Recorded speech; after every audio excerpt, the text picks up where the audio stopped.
Tax payer है वो जो समय रहते अपने उसके अंदर सॉफ्टवेयर वगैरह में, अकाउंटिंग सॉफ्टवेयर में अमेंडमेंट कर सके। तो इसलिए हमें एक दो दिन के अंदर वो नोटिफिकेशन देखने को मिलेंगे।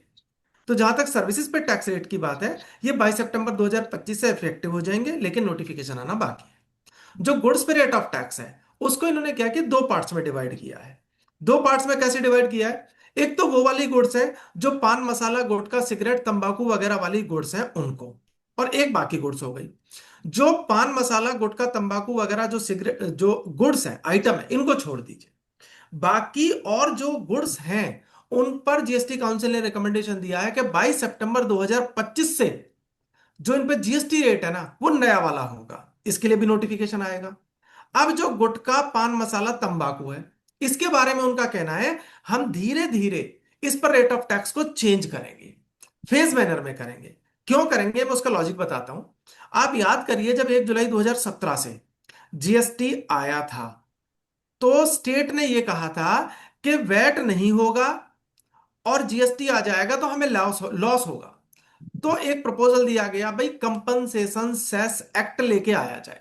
ये क्यों लेके आया जाएगा? यदि कोई नुकसान होगा तो इस सेस से जो कलेक्शन होगी उससे स्टेट का फायदा होगा, स्टेट को दे दिया जाएगा। कंपनसेट। अब इस जो जो स्टेट का नुकसान था उसकी भरपाई के लिए सेंट्रल ने क्या किया? लोन लिया। अब लोन की इंस्टॉलमेंट भी पेमेंट पे करनी है और इंटरेस्ट भी पे करना है। वैसे तो सेस खत्म हो जाना चाहिए था, कब? 31 मार्च 2025 को ही। लेकिन इसको और बढ़ा दिया गया, 24 को खत्म हो जाना चाहिए था और बढ़ा दिया गया। क्यों बढ़ा दिया गया? भाई लॉस कंपनसेशन, लॉस का जो कंपनसेशन कंपनसेशन रेट है वो पूरा नहीं हुआ। अब क्या हुआ, इन्होंने कहा कि अभी भी कुछ प्रिंसिपल और इंटरेस्ट बकाया है, उसकी भरपाई के लिए इन्होंने कहा हम इसको अभी खत्म नहीं कर सकते, 22 जुलाई 2025 से फेज मैनर में करेंगे। ऐसा भी सुनने में आ रहा है, जो सोशल मीडिया पे न्यूज है, कि जो सेस की बात की गई है वो शायद 30 या 31 अक्टूबर 2026 से खत्म हो जाए। तो ये जो पान मसाला, गुटखा, सिगरेट, तंबाकू है, इन पर जो रेट ऑफ टैक्स है वो अभी वही रहने वाला है जो पहले था। मतलब कि रेट ऑफ टैक्स 20-80% रहेगा और सेस जो लग रहा था वो लगता रहेगा। अब इन्होंने इन बिटवीन क्या किया, जो रेट ऑफ टैक्स 12% था, उसके कुछ आइटम को ये 5 में ले गए, कुछ आइटम को ये 18 में ले गए, चाहे वो गुड्स है चाहे सर्विस है। और जो रेट ऑफ टैक्स 28% की आइटम थी ना, उसमें से कुछ, उनमें से उनको कुछ को उठा के ये कहां ले गए? 40% में। भाई इन पे जो रेट ऑफ टैक्स है अब वो 40% एप्लीकेबल होगा। अब जिन पे 40% एप्लीकेबल होगा उन पे सेस एप्लीकेबल नहीं होगा। क्यों? क्योंकि सेस खत्म किए जाने का प्रपोजल है, लेकिन अभी खत्म नहीं किया जा रहा। अगर मैं इसको सिंप्लीफाई करने की कोशिश करूं, तो पान मसाला पे जो रेट ऑफ टैक्स है आने वाले टाइम में 40% हो जाएगा, सेस एप्लीकेबल नहीं होगा। लेकिन क्योंकि अभी डेट फाइनल नहीं है, इसलिए पान मसाला, गुटखा, तंबाकू, सिगरेट पे पुराने वाला रेट कंटिन्यू रहेगा, सेस भी कंटिन्यू रहेगा। तब तक कंटिन्यू रहेगा तब तक कि गवर्नमेंट मना ना कर दे, उसको खत्म ना कर दे। ये तो बात हुई थी कि जब सर्विसेज है और जो गुड्स है उस पर रेट ऑफ टैक्स की एप्लीकेबिलिटी की। अब यहीं पे मैं एक क्वेश्चन और ले लेता हूं। आप यूटिलाइज करें, 21 सितंबर तक रेट ऑफ टैक्स मान लीजिए 12% है, बाद में वो 5% हो गया। मेरे पास में 5 करोड़ रुपए का स्टॉक पड़ा हुआ है। अब दो सिचुएशन हो सकती है। स्टॉक है, क्रेडिट लेजर में आईटीसी है। स्टॉक है लेकिन क्रेडिट लेजर में आईटीसी नहीं है। 5 करोड़ रुपए का स्टॉक है, क्रेडिट लेजर में आईटीसी पड़ा हुआ है, 12% पे खरीदा था, 22 सितंबर से 5 रेट हो गया, 5 पे बेचना है। तो क्या इनपुट टैक्स क्रेडिट इस केस में कोई ब्लॉक होने वाला है? क्या कोई रिक्वायरमेंट आएगी कि इस केस में टैक्स पेयर को कोई बेनिफिट पास ऑन करना है? इस केस में कोई इनपुट टैक्स क्रेडिट रिवर्स होने वाला नहीं है। एक 5 करोड़ रुपए की परचेज थी, 12% टैक्स लगना था, तो 60 लाख रुपए का टैक्स चला गया। और मान लीजिए आपका इनपुट टैक्स क्रेडिट लेजर में किसी भी वजह से जीरो आईटीसी है, कोई इशू नहीं है। आप आगे 5% लगाएंगे, कस्टमर से 5% चार्ज करेंगे और अगर आईटीसी अवेलेबल है तो उसे सेट ऑफ करेंगे, आईटीसी अवेलेबल मैंने अपने केस में माना नहीं है तो कैश में पे कर देंगे। यहां पर कोई ऐसी समस्या नहीं है कि मुझे टैक्स पेयर को बेनिफिट पास ऑन करना था, नहीं करना था, ऐसा कुछ नहीं है। मैं उस पॉइंट पे भी आऊंगा जहां हमें एमआरपी की वजह से हो सकता है रेट ऑफ टैक्स कम करना पड़े। मैंने अभी पर्टिकुलर एग्जांपल लिया सिर्फ उसका, जहां मेरा पहले 12 था, अब 5 हो गया। क्या रिवर्सल करना है? बिल्कुल नहीं करना। अब दूसरा एग्जांपल लेता हूं। मान लीजिए मेरा रेट ऑफ टैक्स 12% था, वो जीरो हो गया। या मेरा रेट ऑफ टैक्स 5% था, वो जीरो हो गया। अब जीरो होने का मतलब है ये निल हो गया। जैसे ही वो निल हुआ तो वो मेरा एग्जम्पशन की कैटेगरी में आ गया। अब कल्पना कीजिए मेरे पास में 1 लाख रुपए का स्टॉक है, और इनपुट टैक्स क्रेडिट लेजर में दोनों चीजें हो सकती हैं। या तो आईटीसी पड़ा हुआ हो सकता है या नहीं हुआ हो सकता। मान लीजिए वो स्टॉक मैंने परचेज किया था 12% पे, मेरा टैक्स था 12,000। पहला केस लूंगा जहां इनपुट टैक्स क्रेडिट पड़ा हुआ है। 21 सितंबर तक वो मटेरियल नहीं बिका। 21 सितंबर के बाद उसका रेट ऑफ टैक्स हो गया जीरो। अब क्या इनपुट टैक्स क्रेडिट रिवर्स करना है इस 1 लाख रुपए के स्टॉक के रेफरेंस में? इसके लिए मैं आपको याद दिलाना चाहूंगा सेक्शन 18 सबसेक्शन 4, जो ये कहता है यदि कोई रजिस्टर्ड पर्सन जो कि पहले नॉर्मल रजिस्टर्ड पर्सन था, कंपोजिशन यानी सेक्शन 10 में चला गया, या पहले टैक्सेबल गुड्स की सप्लाई करता था और उस गुड्स की सप्लाई एग्जेम्प्ट हो गई है, तो उसको क्या करना होगा? उसके पास जो स्टॉक पड़ा हुआ है उस स्टॉक में जो इनपुट है, सेमी फिनिट्स में जो इनपुट है, फिनिश गुड्स में जो इनपुट है, उसमें प्लीज प्लीज म्यूट कर लीजिए, उसमें जो आईटीसी है उसके एक्सटेंड तक उसको रिवर्स करना हो। अब मैंने आपको क्या बताया था? इधर 1 लाख रुपए का गुड्स है, 12% का मैं टैक्स दे के आया था, 12,000 रुपए। अगर मान लीजिए वो स्टॉक मेरे पास पड़ा हुआ है, आगे एग्जेम्पशन आ गई, तो मुझे पूरा का 12,000 रुपए मुझे रिवर्स करना होगा। अगर मान लीजिए मेरे पास आईटीसी है ही नहीं, मैंने किसी और सप्लाई के अगेंस्ट में एडजस्ट कर लिया, तो कैश में पे करना पड़ेगा 12,000। रिवर्सल तभी करना बनता है जब 22 तारीख से उस गुड्स पर रेट ऑफ टैक्स निल हो गया हो, वो एग्जेम्प्ट हो गई। अगर रेट ऑफ टैक्स अमेंड हुआ है लेकिन निल नहीं हुआ तो कोई रिवर्सल नहीं बनता। यहां तक किसी का कोई क्वेश्चन है तो प्लीज बताएं, फिर और एक बढ़िया केस स्टडी लेकर चलूंगा मैं आपके सामने। ठीक है, मैं मान के चल रहा हूं अभी आपका कोई क्वेश्चन नहीं है, हो तो आप लिख लेना, पार्क कर लेना। अब हम एक क्वेश्चन विजुअलाइज करते हैं। मान लीजिए मेरा 10 रुपए का चिप्स का पैकेट है। मैं बहुत सिंपल सा क्वेश्चन लेके चल रहा हूं कि जहां पर मुझे इनपुट टैक्स क्रेडिट के पास ऑन करने की बात करनी है, 10 रुपए छोटा अमाउंट हो जाएगा।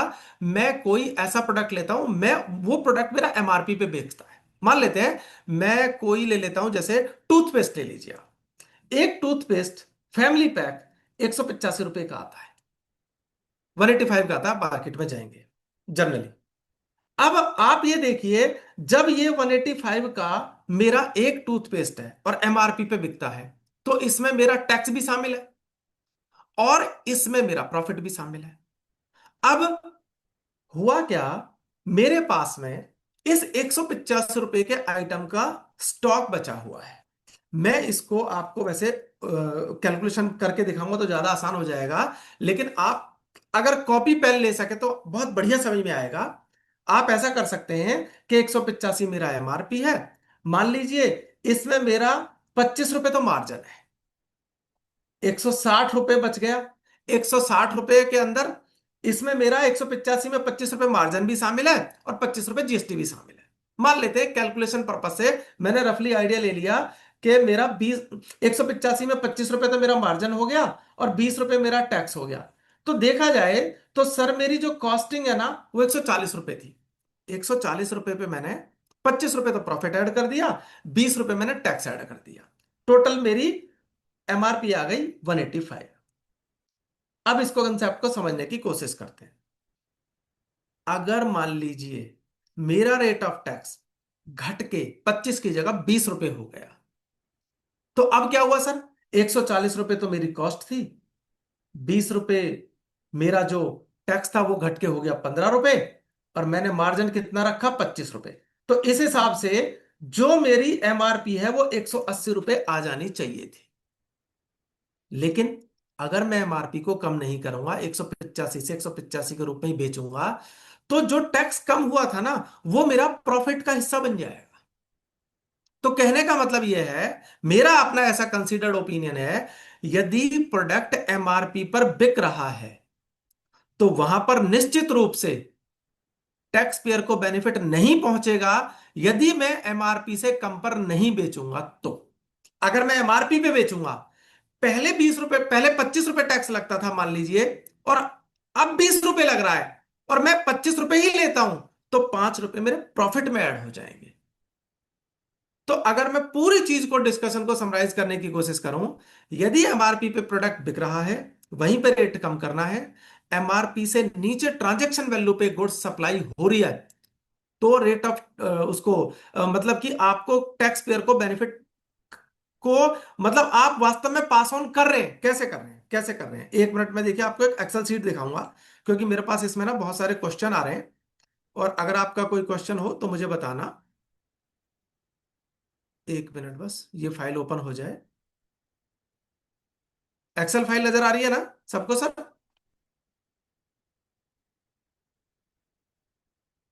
हाँ जी, बता दीजिए एक बार। हाँ, आ रही है, सामने आ रही है। सामने आ रही है सब, मान लेते हैं। 1 मिनट, हम इसको समझने की कोशिश करते हैं। मान लीजिए मेरी कॉस्ट है, मेरी कॉस्ट है 80,000 रुपये, है सर? और 80,000 कर देता हूँ उसको। और ये क्या है सर मेरा? मान लेते हैं टैक्स है। टैक्स मान लीजिए, नहीं, इस कॉस्ट को मैं 60,000 रुपये कर देता हूँ। और मान लीजिए मैंने टैक्स को कर दिया, मान लेते हैं 10,000 रुपये कर दिया। 10,000 नहीं, टैक्स को 10,000 नहीं करूंगा, पहले मैं जोड़ूंगा इसके अंदर अपना प्रॉफिट, मान लीजिए 30,000 रुपये। और इसके अंदर मैंने मान लीजिए टैक्स बना लिया सर, मान लीजिए मैंने 10,000 रुपये, ऐसे करके थोड़ा इसको साइज को इंक्रीज कर देता हूँ। ठीक है सर, ये मेरा ये टोटल आ गया मान लेते हैं। या एक काम करता हूँ, टैक्स को मैंने 1 लाख कर दिया, टैक्स को मैं 10,000 करना है मुझे, ये आ गया सर। और ये मेरा सर टोटल आ गया। अब मान लेते हैं ये रेट ऑफ टैक्स, मान लीजिए मेरा 12% कैलकुलेट, 12% है नहीं, पर वैसे मैं मान के चल रहा हूं, मान लीजिए रेट ऑफ टैक्स मेरा 12%, ऐसे कैलकुलेशन को इजी करने के लिए। अब क्या हुआ सर? 12% पे पहले मेरी कॉस्ट 60,000 रुपये थी, ठीक है जी, मेरा प्रॉफिट मार्जिन 30,000 रुपये था। अब टैक्स 12 की जगह कितना हो गया, सब मान लेते हैं 5% हो गया। तो वो ये कह रहा है आप अपना टैक्स 5,000 रुपये कर दो। तो इस प्रोडक्ट का एमआरपी कितना हो जाना चाहिए? 95,000। अगर मैं इसका पूरे 1 लाख रुपए पे सेल करता हूं, तो इसका मतलब क्या होगा? मैंने अपना प्रॉफिट 35,000 रुपये कर दिया। मैंने अपना पूरा प्रॉफिट 35,000 रुपये कर दिया। क्योंकि यहां पर क्या होगा सर, इसको मैं 1 लाख रुपए करूंगा, तो ये मैं 35,000 रुपये, ये मैं आपको समझाने की कोशिश कर रहा था। जब आपकी सप्लाई एमआरपी पे हो रही है तो देखिए, एमआरपी यहां पर वास्तव में कम करने की जरूरत है। अब इस एग्जांपल को एक दूसरे तरीके से लेके चलते हैं सर। मैं एमआरपी पे प्रोडक्ट सेल नहीं करता, मैं प्रोडक्ट सेल करता हूं जो मेरी ट्रांजैक्शन वैल्यू है, मैं इसको टीवी कर देता हूं। क्या समझाना चाह रहा हूं? मेरी कॉस्ट 60,000 है, प्रॉफिट मेरा 30,000 है, मेरा टैक्स कितना बना साहब? 10,000। मैं 1 लाख पे नहीं बेचता, मैं उसको कहता हूं भाई साहब मैं तो 90,000 प्लस टैक्स बेचूंगा। मैंने क्या किया, मैंने कहा ठीक है, 90,000 रुपये लिए, और मैंने क्या किया, बाकी सारी चीजों को हटा दिया।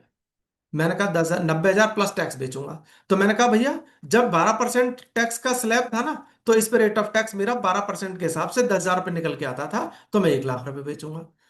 अब मैंने कहा ठीक है, कोई बात नहीं। अब एक काम करिए आप, अब टैक्स रेट हो गया 5,000 रुपये। तो मैंने क्या किया, ट्रांजैक्शन वैल्यू लिखी 90,000 रुपये। 90,000 मैंने पता है क्यों लिखी है? मैंने अपना प्रॉफिट शामिल करके लिखी, ट्रांजैक्शन वैल्यू 90,000 रुपये लिखी। मैंने कहा रेट ऑफ टैक्स 5% हो गया, मेरा टैक्स कितना बन गया? 5,000। अगर मैं ट्रांजैक्शन वैल्यू पे बेच रहा हूं तो वो अपने आप ही 95,000 आएगा। तो जहां सिर्फ एमआरपी की बात है ना, वहीं पे टैक्स पेयर को बेनिफिट पास ऑन करने की बात की जा रही है। जहां एमआरपी से नीचे प्रोडक्ट बेचा जा रहा है, ट्रांजैक्शन वैल्यू के ऊपर अलग से टैक्स लगाया जा रहा है, और एमआरपी से कम है टोटल सेल प्राइस, तो वहां पर कहीं कोई दिक्कत नहीं है कि मैं टैक्स पेयर को, कंज्यूमर को बेनिफिट पास ऑन कर रहा हूं नहीं कर रहा, ये क्वेश्चन ही राइज नहीं होगा। आगे चलता हूं सर। मैंने आपको एक्सेल में इसको बताने की कोशिश की, यस, यहां पे आ गया सर। ये मैंने बता दिया आपको। हाँ, अभी देखेंगे हम। इसमें अनेक्चर 3 और 4, 1 और 2 दे रखे हैं, जहां पर इन्होंने बताया है कि जो आपके रेट ऑफ टैक्स है वो क्या क्या है। ये एक हमसे रिलेटेड नहीं है। मतलब प्रेसिडेंट साहिबा को एक स्पेशल एग्जम्पशन दी गई है, उनको कोई कार वगैरह इंपोर्ट करनी होगी, उसको हम छोड़ रहे हैं, कोई दिक्कत नहीं है। हाँ, ये देखिए, एक और इंपॉर्टेंट अमेंडमेंट ये करने की बात कर रहे हैं। क्या हुआ था 1 अप्रैल 2025 से, ये क्या इन्होंने क्या किया था, जनवरी 2025 में इन्होंने नोटिफिकेशन नंबर 11/2017 में डिक्लेयर्ड टैरिफ की डेफिनेशन को डिलीट किया था और स्पेसिफाइड प्रेमिसेस के कंसेप्ट को लेके आए थे।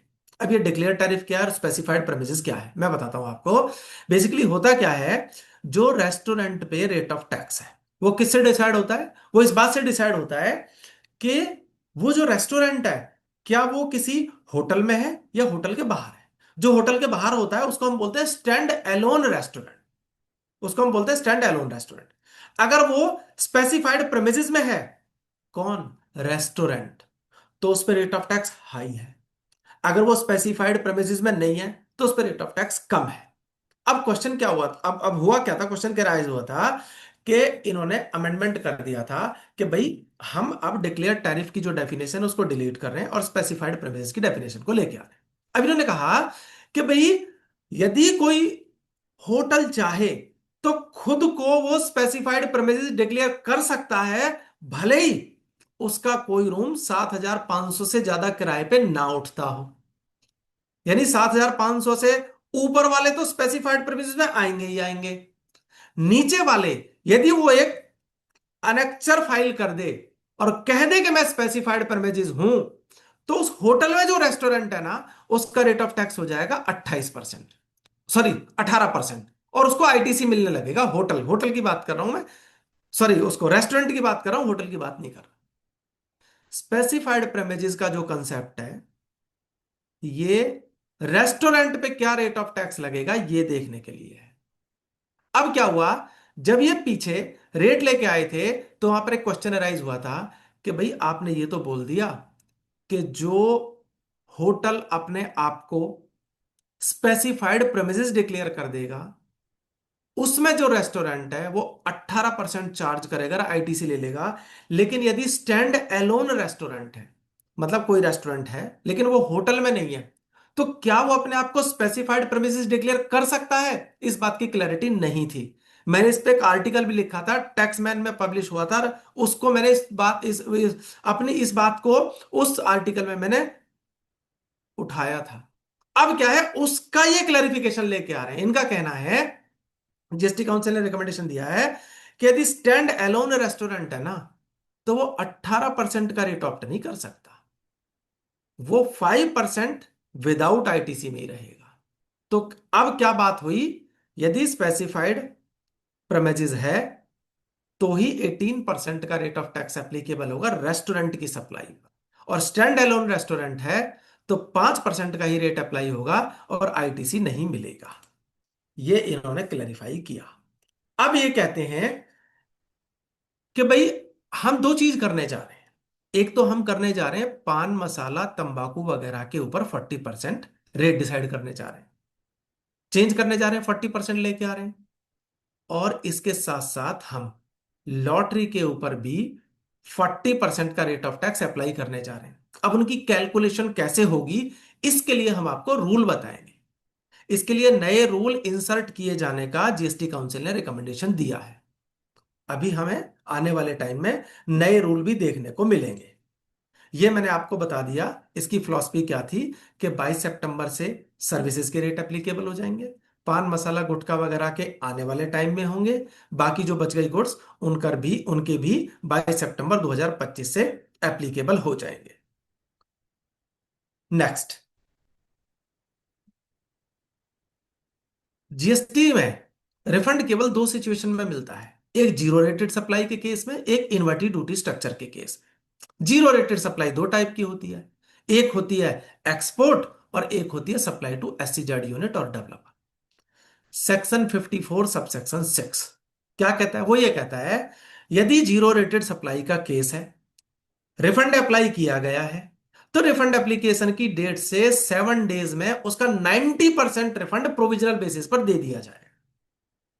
अब जीएसटी काउंसिल ने क्या रिकमेंडेशन दिया है, यही प्रोविजन इन्वर्टेड ड्यूटी स्ट्रक्चर में भी होना चाहिए। कहने का मतलब यह है, यदि इन्वर्टेड ड्यूटी स्ट्रक्चर में रिफंड अप्लाई किया जाएगा तो रिफंड एप्लीकेशन से with in 7 days 90% refund provisional basis पर टैक्स पेयर को ग्रांट कर दिया जाएगा। बढ़िया चीज है। पहले 2-2 महीने लग जाते थे, कम से कम 90% मिल जाएगा, 10% बचा रहेगा, वेरिफिकेशन कर लो, अगर कुछ बना तो 10% से रिकवरी कर लेना। लेकिन यहां पर इन्होंने कंडीशन डाल दी। क्या कंडीशन डाल दी, यदि टैक्स पेयर ऐसा है जहां पर यह लगता है एनालिसिस के आधार पर, जो डेटा स्कोर अवेलेबल है, जो इंटरनल डेटा अवेलेबल है उसके आधार पर भाई स्कोर रिफंड नहीं दिया जाना चाहिए, तो वहां प्रॉपर ऑफिसर उस रिफंड को रोक सकता है और आफ्टर प्रॉपर स्क्रूटनी वो उसको रिफंड को ग्रांट कर देगा। ये इन्होंने इन्वर्टेड ड्यूटी स्ट्रक्चर से रिलेटेड एक रिफंड से रिलेटेड नई चीज रिकमेंड की। और इन्होंने ये भी बताया इसमें, हम कोशिश कर रहे हैं कि अब इन्वर्टेड ड्यूटी स्ट्रक्चर वाले केस बने ही ना। क्यों? क्योंकि जहां 12% था वो भी खत्म हो गया। अगर आउटवर्ड सप्लाई 12 थी, इनवर्ड आपकी 18 थी, दो दिक्कत थी। अब तभी बनेगा जब आउटवर्ड सप्लाई 5 पे हो और इनवर्ड सप्लाई 18 या 28 पे हो, तो बनेगा। अब क्या हुआ, वैसे कोशिश तो ये की जा रही थी इन्वर्टेड ड्यूटी स्ट्रक्चर ना बने, लेकिन अभी भी कुछ केसेस में, जैसे ट्रैक्टर्स वगैरह, ट्रैक्टर पार्ट्स वगैरह की सप्लाई है, इस टाइप से कुछ एग्रीकल्चर प्रोडक्ट सेल होने हैं, वहां पर रेट ऑफ टैक्स 5% है, इनवर्ट सप्लाई आपकी 18 में आती है, तो वहां पर इन्वर्टेड ड्यूटी स्ट्रक्चर बन सकता है। अभी भी बहुत ज्यादा डिमांड है अपीलेट ट्रिब्यूनल की, 8 साल होने को है, बहुत सारी अपील पेंडिंग चल रही है। जीएसटी काउंसिल ने रिकमेंडेशन दिया है भाई सितंबर से ऑपरेशनल हो जाएगा, दिसंबर से अपील हियरिंग चालू हो जाएंगी, और आप कमर कस लें इस बात के लिए, जो फर्स्ट अपील ने ऑर्डर कर दिया है, यदि आप उसके अगेंस्ट में सेकंड अपील में जाना चाहते हैं, तो गवर्नमेंट ने यह कहा था कि हम एक नोटिफिकेशन लेके आएंगे, जब से वो 3 महीने के पीरियड की 3 महीने पीरियड कहां से इनिशिएट होंगे, कहां से स्टार्टिंग होगी, ताकि हम लिमिटेशन पीरियड को काउंट कर सकें। तो उन्होंने कहा कि भाई जो लिमिटेशन पीरियड के अनुसार 3 महीने का हमें टाइम आपको देना है, वो टाइम 30/6/2026 को खत्म होगा। उसके बाद पेंडिंग अपील फाइल नहीं की जा सकेगी। और इन्होंने ये भी बता दिया कि जो national appellate authority for advance ruling है, उसके लिए प्रिंसिपल बेंच ही काम करेगी। ये रेट ऑफ टैक्स है। अब मैं और अभी रेट ऑफ टैक्स के अलावा चीजों पे चल रहा हूं sir. Measure for facilitation of trade, ये मैं आपको, हाँ जी राकेश जी आप कुछ पूछना चाह रहे हैं, बताएं प्लीज। सर म्यूट है आप जी। हाँ जी सर। मेरा सब एक छोटी सी प्रॉब्लम है। हाँ जी। मेरा एक सीमेंट के व्यापारी हैं सब, हाँ जी। होलसेलर हैं। हाँ तो वो माल सीमेंट खरीदते हैं, उसी रेट पे बेचते हैं। जी सर। एग्रीमेंट है पहले से कि वो 10% हमें डिस्काउंट देंगे बाद में। हाँ जी। रेट टू रेट हम बेचते हैं। हाँ जी। 100 रुपए का मैं सीमेंट लेके आया और वो 28 रुपए में टैक्स दे के आया। हाँ जी। 28 रुपए मैंने आईटीसी में डेबिट कर दिया, हाँ जी। लेजर में, और 100 रुपए मैंने गुड्स अकाउंट में डेबिट कर दिया। ठीक है जी। अब रेट ऑफ टैक्स, अब पहले क्या होता था कि जैसे 100 का 100 में बेचा है, हाँ जी। उतना ही टैक्स में वसूलता था, 28 रुपए, हाँ जी। और मैं 28 रुपए जमा करा देता था। हाँ जी। अब क्या हो रहा है कि क्या होगा, मेरे पास जो स्टॉक है, हाँ मैं उसको बेचूंगा तो 118 रुपए में बेच पाऊंगा, 18 रुपए प्लस रेट टू रेट 100 रुपए। ठीक है जी। ठीक है सर। हाँ जी। अब मैं ट्रेडर हूं, मुझे रिफंड आईटीसी का मिलेगा नहीं, और ज्यादा में मैं कभी बेचता नहीं। हाँ जी। 100 रुपए के माल को मैं 100 रुपए में बेचूंगा और ठीक है। पीछे 28 दे के आया, हाँ जी। तो वो 10 रुपए का मुझे लॉस नहीं होगा सब एक्स्ट्रा, या तो मैं 128 का ही बेचूं। सर मुझे पहले आप ये बताइए, क्या आप जी। कभी भी प्रॉफिट नहीं कमाएंगे? जी, कमा तो रहे हैं सब। कैसे, जब आप 100 रुपए का खरीद के 100 रुपए में बेच रहे हो तो प्रॉफिट हुआ कहाँ आपको? अरे डिस्काउंट 10% मिल रहा है सर, टारगेट डिस्काउंट बहुत बड़ा बैठ बिल्कुल रहा है, समझ गया 12 लाख रुपए साल मिलता है मैं तो समझ बहुत है गया सर, मेरे समझ लिए। गया, समझ गया सर। इसका मतलब पहली बात ठीक कह रहे हैं भाई, मेरे को तो जी। एक्चुअल कॉस्टिंग ही 90 रुपए की पड़ रही है देखा जाए तो, और मैं 100 रुपए में बेच रहा हूं क्योंकि मुझे डिस्काउंट मिल रहा है, मुझे कम पेमेंट करनी पड़ रही है कंपनी को, यस सर, यस है सर। ना? और वो जो यस सर। डिस्काउंट है वही तो मेरा इनकम है। जी। ठीक बात है, पहली बात। दूसरी बात, मतलब कि मैं ये मान के चल रहा हूँ भाई साहब, आपके पास में बंदा जो भी है उसके पास में स्टॉक कितना होगा, 10,000 बैग होगा, 50,000 बैग होगा, यही हाँ, मतलब जो है भी सर। होगा, जो भी ठीक। होगा। सर मैं पहले आपको ये बता दूं, ये प्रॉब्लम रेट ऑफ टैक्स 22 सितंबर से जो चेंज होने का रिकमेंडेशन दिया उससे रिलेटेड नहीं है। ये बिल्कुल अलग प्रॉब्लम है। ये आपकी 22 सितंबर से पहले भी थी और 22 सितंबर के बाद भी रहेगी। नहीं सर, आपका अब बात आएगी, ये मॉनिटर कर रहे हैं कि करने दो। रेट ऑफ टैक्स कम होने के बाद में हाँ क्या बायर को, कंज्यूमर को बेनिफिट मिल पा रहा है कि नहीं मिल पा रहा है, सर, पास ऑन आपने हो मेरी रहा है कि बात नहीं हो रहा है। सुनी। सर जी। मैंने जी। आपको क्या बताया था, जी। अगर आप प्रोडक्ट एमआरपी पे बेचेंगे तो आपको निश्चित रूप से एमआरपी कम करनी पड़ेगी। अगर आप ट्रांजैक्शन वैल्यू पे बेचेंगे, यानी आप एमआरपी से कम पे सप्लाई कर रहे हैं, सर कोई क्वेश्चन मार्क नहीं आएगा आप पे। मैं आपका हो तो आपको भी लिख के बताता हूं सर, आपका जो सर एग्जांपल लेके सर बता। सर हो सकता है मैं गलत हूँ। नहीं गलत नहीं है एमआरपी के सर, साथ हम एमआरपी के हिसाब से भी कैलकुलेशन किया जाएगा। Same case will be there.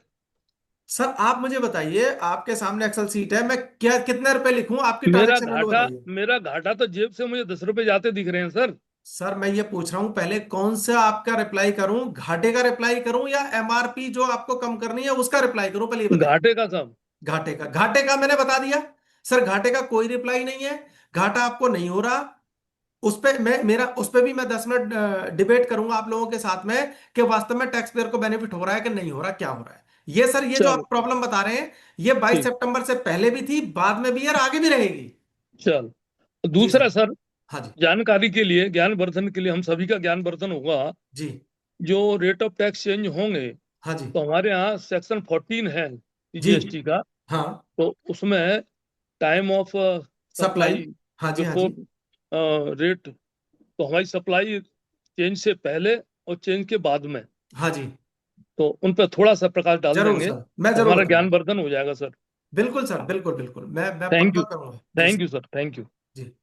अब क्या हुआ है सर, मैंने आपको ये बता दिया था अभी जो, जी अभी मैंने आपको ये बता दिया था कि भाई जो आपके जीरो रेटेड सप्लाई के रिफंड हैं, उन्हीं को, उन्हीं के फुटेज में ये जो इन्वर्टेड ड्यूटी स्ट्रक्चर के रिफंड है, उन्हीं के फुटेज में उन्हीं के बराबर ये रखने जा रहे हैं। पर इन्होंने ये बोल दिया हम ये करेंगे, लेकिन हम क्या करेंगे, हम इसको 1 नवंबर 2025 से ऑपरेशन में लेके आएंगे। ऐसा जीएसटी काउंसिल ने रिकमेंडेशन दिया है, यानी इसमें थोड़ा सा लग रहा चेंज करना पड़ेगा, इसलिए वो सब यहां पे लेके आ गए। आगे इन्होंने क्या कहा, इन्होंने कहा सर एक प्रोविजन है सेक्शन 54 सबसेक्शन 14 में, वो ये कहता है भाई 1,000 रुपए तक के रिफंड नहीं दिए जाएंगे किसी को भी अगर कोई अप्लाई करेगा। फिर इन्होंने जीएसटी काउंसिल ने सोचा भाई कोई बात नहीं, दे देते हैं, रिफंड तो रिफंड ही है। तो इन्होंने क्या कहा, जो भी एक्सपोर्ट है विद पेमेंट ऑफ टैक्स, जो भी एक्सपोर्ट है विद पेमेंट ऑफ टैक्स, छोटे छोटे जो टैक्स पेयर हैं, जो कोरियर या पोस्टल मोड के थ्रू एक्सपोर्ट कर रहे हैं, किसी भी तरह से हो सकता है, उनको हम रिफंड दे देंगे। अब ये रिफंड तो ऑटोमेटिक होता है, आपको पता है ना, विद पेमेंट ऑफ टैक्स के अंदर हम जैसे GSTR 1 में अपनी डिटेल फाइल कर दी, 3B में टैक्स पे कर दिया, शिपिंग बिल के अंदर डिटेल फिल कर दी, ऑटोमेटिक रिफंड आ जाता है। लेकिन क्या था, इन्होंने बार लगा रखा था 1,000 रुपए से नीचे वाले रिफंड नहीं देने। अब इन्होंने कहते रिफंड देंगे। अब यहाँ पे मैंने वीडियो बनाई थी, उसमें भी मैंने अपने क्वेश्चन उठाया था, भाई जिन्होंने विद पेमेंट ऑफ टैक्स नहीं किया उनकी क्या गलती है, वो भी तो एक्सपोर्ट कर रहे हैं। जब आप एक टैक्स पेयर को तो बेनिफिट दे रहे हो कि भाई आप टैक्स दो और रिफंड ले लो, यानी उसके पास आईटीसी 1,000 रुपए का पड़ा हुआ है, आउटपुट सप्लाई पे 1,000 रुपए का टैक्स पे करे, अपनी जेब से कुछ नहीं देना, क्योंकि आईटीसी यूज कर लिया, रिफंड आ जाएगा। और दूसरा पर्सन है वो एलईटी यूज करके एक्सपोर्ट कर रहा है, काम वही कर रहा है, उसको हम रिफंड नहीं देंगे। ये क्या मतलब हुआ। तो मुझे लग रहा है जीएसटी काउंसिल को इस तरफ ध्यान देना चाहिए और प्रोविजन लेके आना चाहिए। इसकी क्या फिलॉसफी रही मुझे नहीं पता, कि भाई केवल हम विद पेमेंट ऑफ टैक्स वालों को ही बेनिफिट देना चाहते हैं। नेक्स्ट, जीएसटी काउंसिल ने, यहां पर देखिए, जब जीएसटी काउंसिल की मीटिंग नहीं हुई थी उससे पहले जब डिस्कशन चल रहा था, सोशल मीडिया पे जो न्यूज आ रही थी, तो ऐसा लग रहा था कि भाई जो स्मॉल टैक्स पेयर हैं, जो एमएसएमई वगैरह हैं, इनको बहुत बड़ा बेनिफिट दिया जाने वाला है और जो रजिस्ट्रेशन प्रोसेस है वो बहुत आसान बनाई जाएगी। लेकिन क्या किया इन्होंने, इन्होंने किया कि हम सिंप्लीफाइड रजिस्ट्रेशन स्कीम लेके आना चाह रहे हैं। सिंप्लीफाइड रजिस्ट्रेशन स्कीम की सबसे खास बात यह होगी, यह स्कीम ऑप्शनल होगी और 3 दिन के अंदर रजिस्ट्रेशन ग्रांट कर दिया जाएगा। लेकिन इसकी कंडीशन है, कंडीशन यह है कि जो भी पर्सन इस स्कीम को ऑप्ट करेगा ना, वो B2B सप्लाई के केस में मंथली टैक्स 2.5 लाख से अबाव नहीं हो सकता। अब आप खुद अंदाजा लगा सकते हैं भाई, 2.5 लाख रुपए से ज्यादा की मैं B2B सप्लाई, 2.5 लाख रुपए कौन सा टैक्स अमाउंट, उससे ज्यादा की B2B सप्लाई नहीं कर पाऊंगा, करूंगा तो मैं स्कीम से बाहर हो जाऊंगा।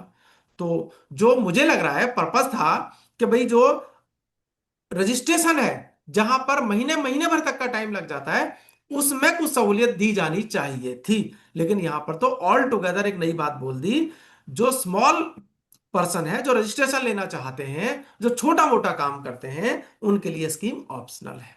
और इन्होंने ये बताया कि जो न्यू रजिस्ट्रेशन लेने वाले होंगे ना, 96% पर्सन को इस स्कीम से फायदा होने वाला है।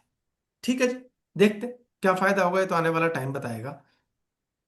एक और इंपॉर्टेंट चीज है, आज की डेट में ई कॉमर्स ऑपरेटर के थ्रू सप्लाई करने का जमाना है। कोई भी छोटा मोटा पर्सन रजिस्ट्रेशन लेता है और ई कॉमर्स ऑपरेटर के थ्रू सप्लाई करने लगता है। अब ई कॉमर्स ऑपरेटर क्या कहता है कि भाई आप हरियाणा में रजिस्टर हो और मेरा गोडाउन तो महाराष्ट्र में, अगर आपको मेरे गोडाउन मेरे थ्रू सप्लाई करनी है तो आपको महाराष्ट्र में मेरे गोडाउन में अपना स्टॉक रखना पड़ेगा। अब मैं तो हरियाणा में रजिस्टर हूं, मैंने स्टॉक महाराष्ट्र के गोडाउन में रखा। अब क्वेश्चन अराइज हुआ कि क्योंकि मेरा स्टॉक है सेक्शन 2 क्लॉज 85 के अकॉर्डिंग वो प्लेस ऑफ बिजनेस बन गया। जब प्लेस ऑफ बिजनेस बन गया तो भैया मेरे को रजिस्ट्रेशन लेना मैंडेटरी हो गया। अब क्या मैं हरियाणा के रजिस्ट्रेशन में जो महाराष्ट्र का प्लेस है, क्या मैं उसको एडिशनल प्लेस के रूप में डिक्लेयर कर सकता हूं, एडिशनल प्लेस ऑफ बिजनेस के रूप में डिक्लेयर कर सकता हूं? नहीं कर सकता, कोई प्रोविजन नहीं है। क्योंकि मैं विद इन द स्टेट जो मेरा प्लेस है उसे ही मैं एडिशनल प्लेस ऑफ बिजनेस के रूप में डिक्लेयर कर सकता हूं। तो इस पर्सन को क्या करना है, महाराष्ट्र में रजिस्ट्रेशन लेना पड़ेगा।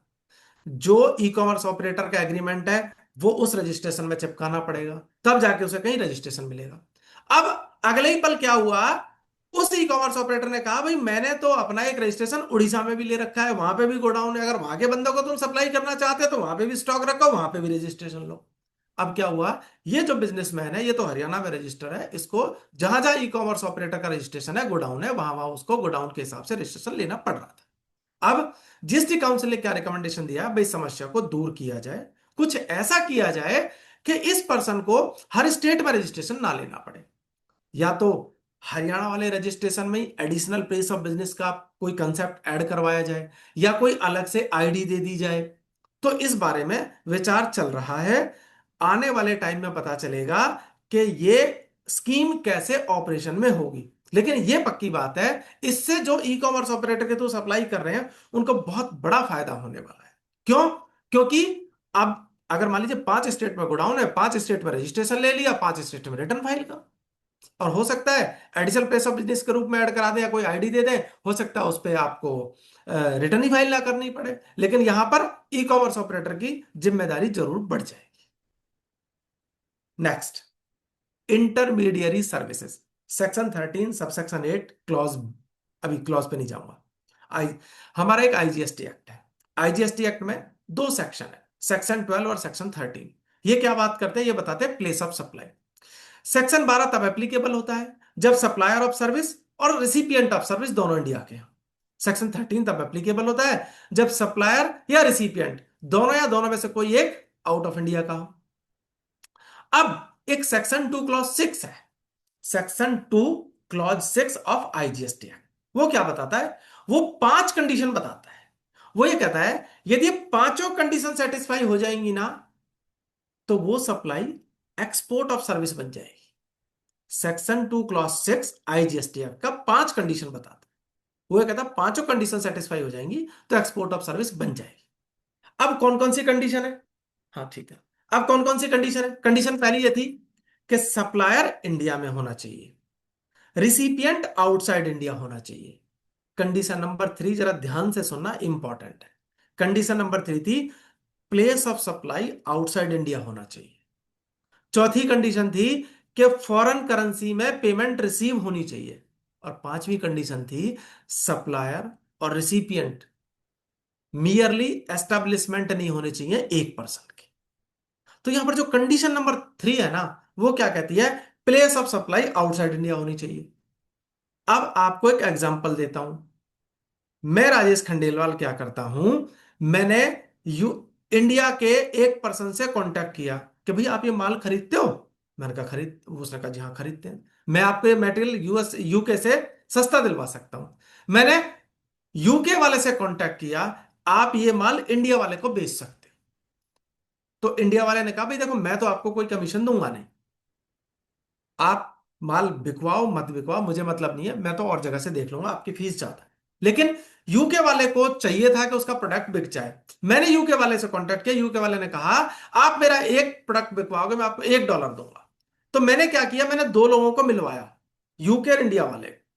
यूके ने अपना प्रोडक्ट इंडिया वाले को सप्लाई किया, यूके वाले ने मुझे $1 दिया, फॉरेन करेंसी में दिया। अब आप ध्यान से सुनना, मैं सर्विस का सप्लायर हूं, कंडीशन नंबर पहली सेटिस्फाइड। रिसिपिएंट आउटसाइड इंडिया है यूके, कंडीशन नंबर 2 सेटिस्फाइड।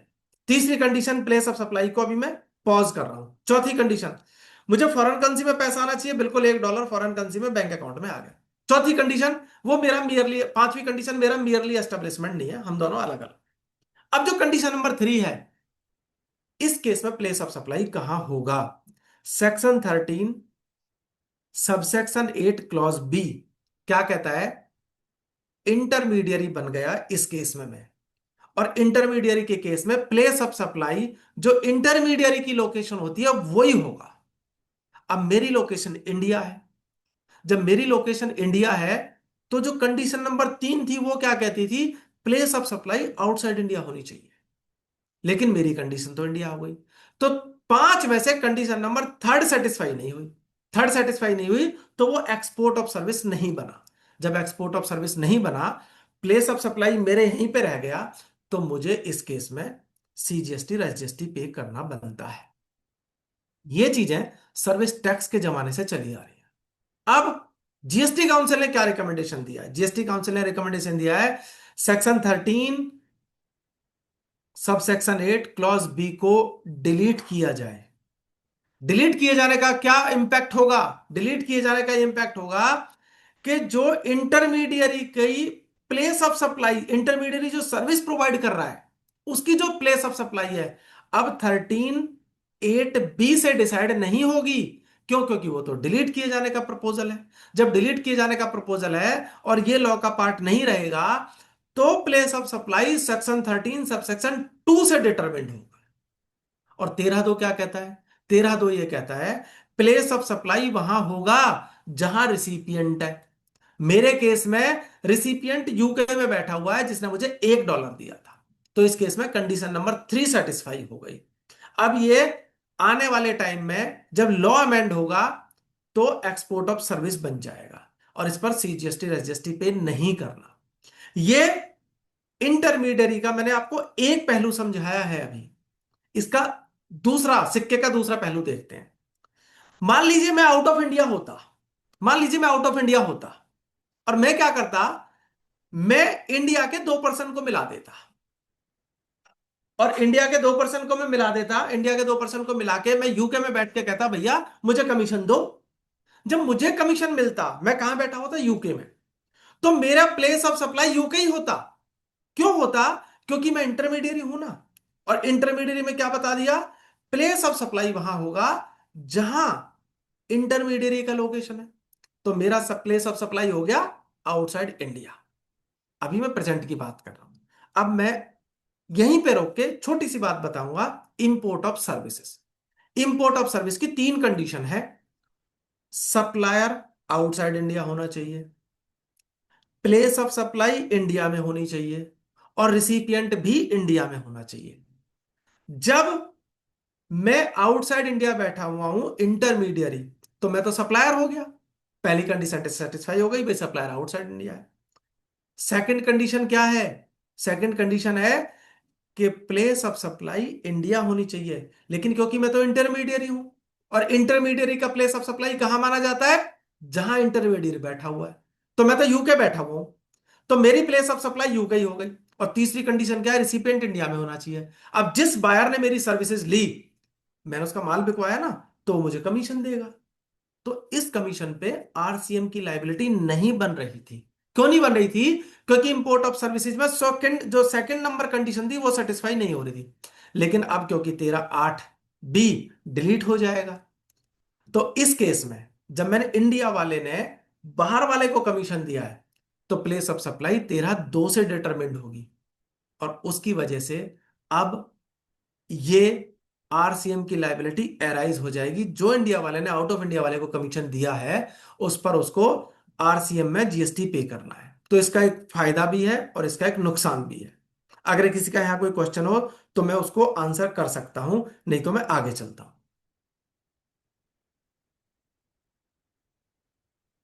और ये मैं तो कहूंगा सर एक युग का अंत है, 13(8)(b) का डिलीट होना। क्योंकि सर्विस टैक्स के जमाने से 1994 में आया था, आज हम 2025 में बैठे हैं सर। आप देखिए करीब 30 साल हो गए। तो ये बहुत बड़ा सेक्शन था। डेफिनेटली फायदा भी होगा, नुकसान भी होगा। नेक्स्ट जो प्रपोजल है, नेक्स्ट जो रिकमेंडेशन है जीएसटी काउंसिल की, सेक्शन 15 और 34। पहले मैं बताऊंगा ये सेक्शन 13 और 54 क्या है, और ये किस रेस्पेक्ट में बात कर रहे हैं, पोस्ट सेल डिस्काउंट के रेफरेंस में बात कर रहे हैं। देखिए सेक्शन 15 बात करता है वैल्यूएशन की, और सेक्शन 34 बात करता है डेबिट नोट और क्रेडिट नोट की। जो सेक्शन 15 है उसमें टोटल 5 सबसेक्शन है। जो फर्स्ट सबसेक्शन है वो क्या कहता है, जीएसटी ट्रांजैक्शन वैल्यू पे लगेगा। सबसेक्शन 2 कहता है ट्रांजैक्शन वैल्यू में कुछ आइटम ऐड करेंगे। और सबसेक्शन 3 क्या कहता है, ट्रांजैक्शन वैल्यू से कुछ आइटम माइनस करेंगे। तो हम यह सबसेक्शन 3 की बात कर रहे हैं। सबसेक्शन 3 क्लॉज बी क्या कहता है, वो ये कहता है आपने क्या किया, आपने कोई सप्लाई की 1 लाख रुपए की, और आप सप्लाई करने के बाद डिस्काउंट देना चाहते हो। आपने 1 तारीख को सप्लाई की और आप 2 तारीख को डिस्काउंट देना चाहते हो। तो क्या 1 लाख रुपए की सप्लाई है, 10,000 का डिस्काउंट है, तो आपको जो जीएसटी है वो 1 लाख पे पे करना है या 90,000 पे पे करना है? तो सेक्शन 15 सबसेक्शन 3 क्लॉज B(1) ये क्या कहता है, वो ये कहता है कि पोस्ट सेल डिस्काउंट में जो सप्लायर है वो अपना आउटपुट टैक्स कम कर सकता है अगर 3 कंडीशन सेटिस्फाई हो जाए। पहली कंडीशन, सप्लायर ने सप्लाई के टाइम पे या उससे पहले एक एग्रीमेंट कर रखा हो रिसिपिएंट के साथ। दूसरी कंडीशन, जो डिस्काउंट दिया गया है वो इनवाइस के साथ लिंक होना चाहिए। तीसरी कंडीशन, रिसिपिएंट के द्वारा इनपुट टैक्स क्रेडिट कम कर दिया गया। यदि ये 3 कंडीशन सेटिस्फाई हो जाती हैं तो सप्लायर ने सप्लाई के बाद जो डिस्काउंट दिया है उसके रेफरेंस में अपना आउटपुट टैक्स कम कर सकता है। यह 15(3)(b) कह रहा है। अब क्वेश्चन अराइज हुआ, भाई इनवॉइस मैनेजमेंट सिस्टम आ चुका है। अब सप्लायर क्रेडिट नोट रेज करता है, रिसिपिएंट उसको एक्सेप्ट कर लेता है। सप्लायर का आउटपुट कम, रिसिपिएंट का आईटीसी कम। अब क्या तो एग्रीमेंट देखना, क्या इनवाइस से लिंक करना, और क्या रिसिपिएंट ने आईटीसी कम कर दिया, क्या वास्तव में देखने की जरूरत है? कोई जरूरत नहीं है। तो इनका कहना है हम 15(3)(b) को अमेंड करने जा रहे हैं, ऐसा रिकमेंडेशन दिया जीएसटी काउंसिल ने। और उसमें जितनी भी ये कंडीशन है ना, हम सारी कंडीशन हटाने जा रहे हैं। हम तो सिर्फ ये लिखने जा रहे हैं वो डिस्काउंट दे सकता है और रिसिपिएंट कम कर देगा, सप्लायर सॉरी, हम क्या कर रहे हैं, हम यहां पर लिखने जा रहे हैं कि भाई जो तीनों कंडीशन है वो नहीं एप्लीकेबल होंगी। हम सिंपल ये करने जा रहे हैं भाई सप्लायर डिस्काउंट दे सकता है। अब क्वेश्चन आया, सप्लायर ने तो डिस्काउंट दे दिया, अब रिसिपिएंट का आईटीसी कम हुआ नहीं हुआ कैसे पता चलेगा? इसके लिए उन्होंने क्या किया, सेक्शन 34 में कंडीशन डाल दी कि जो सप्लायर है वो अपना आउटपुट टैक्स तब तक कम नहीं कर सकता जब तक कि रिसिपिएंट ने क्रेडिट नोट के रेफरेंस में आईटीसी कम ना कर दिया। तो आने वाले टाइम में जीएसटी काउंसिल ने क्या करने का रिकमेंडेशन दिया है, सेक्शन 15 सबसेक्शन 3 क्लॉज B इसमें अमेंडमेंट करने जा रहे हैं। सेक्शन 34 में अमेंडमेंट करने जा रहे हैं। सेक्शन 34 में 3 कंडीशन के लिए क्रेडिट नोट जारी होता था यदि गुड्स की टैक्सेबल वैल्यू और जो टैक्स चार्ज किया गया वो ज्यादा लग गया हो। नंबर टू, यदि गुड्स रिटर्न हो गई हो। नंबर तीन, गुड्स और सर्विसेज की में कोई डेफिशिएंसी थी। तो इन तीनों केसेस में क्या होगा जी? इन तीनों केसेस में जो आपका आउटवर्ड टैक्स है वो कम हो जाएगा और आईटीसी कम हो जाएगा। अब इन्होंने क्या बोला, जो 15(3)(b) में हमने लिखा है ना कि सप्लायर सप्लाई के बाद में क्रेडिट नोट जारी कर सकता है, आउटपुट टैक्स को कम कर सकता है, ये एक कंडीशन ये सेक्शन 34 में भी इनकॉर्पोरेट करने जा रहे हैं। तो सेक्शन 34 में जो तीन कंडीशन है क्रेडिट नोट जारी करने की, अब चार कंडीशन हो जाएगी वहां पर। ऐसा जीएसटी काउंसिल ने रिकमेंडेशन दिया है। ये पूरी कहानी है सेक्शन 15 की और सेक्शन 14 की। अब राकेश जी, आपके लिए बहुत इंपॉर्टेंट बात जो मैं बताने जा रहा हूं, आप राकेश जी प्लीज ध्यान से सुनना।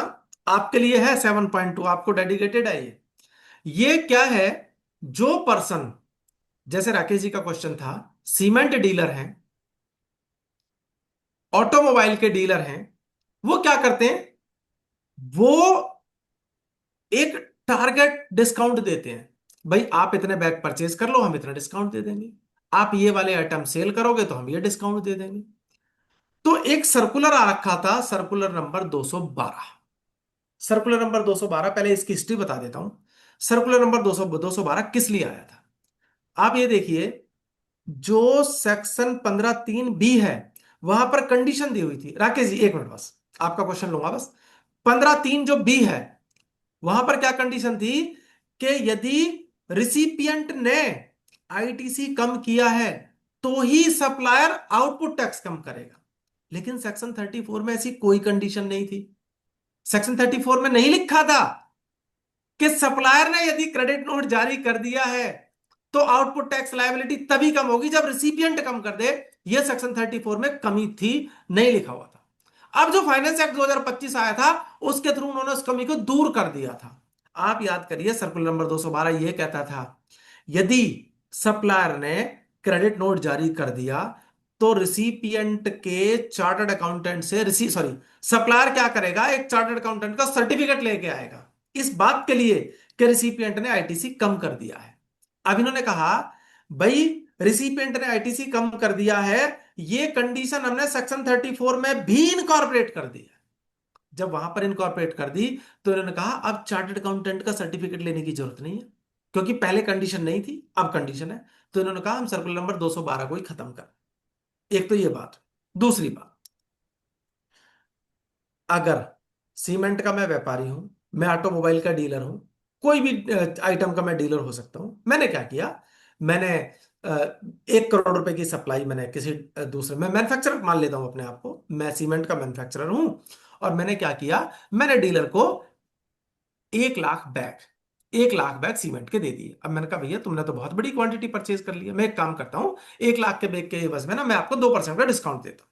ठीक है जी।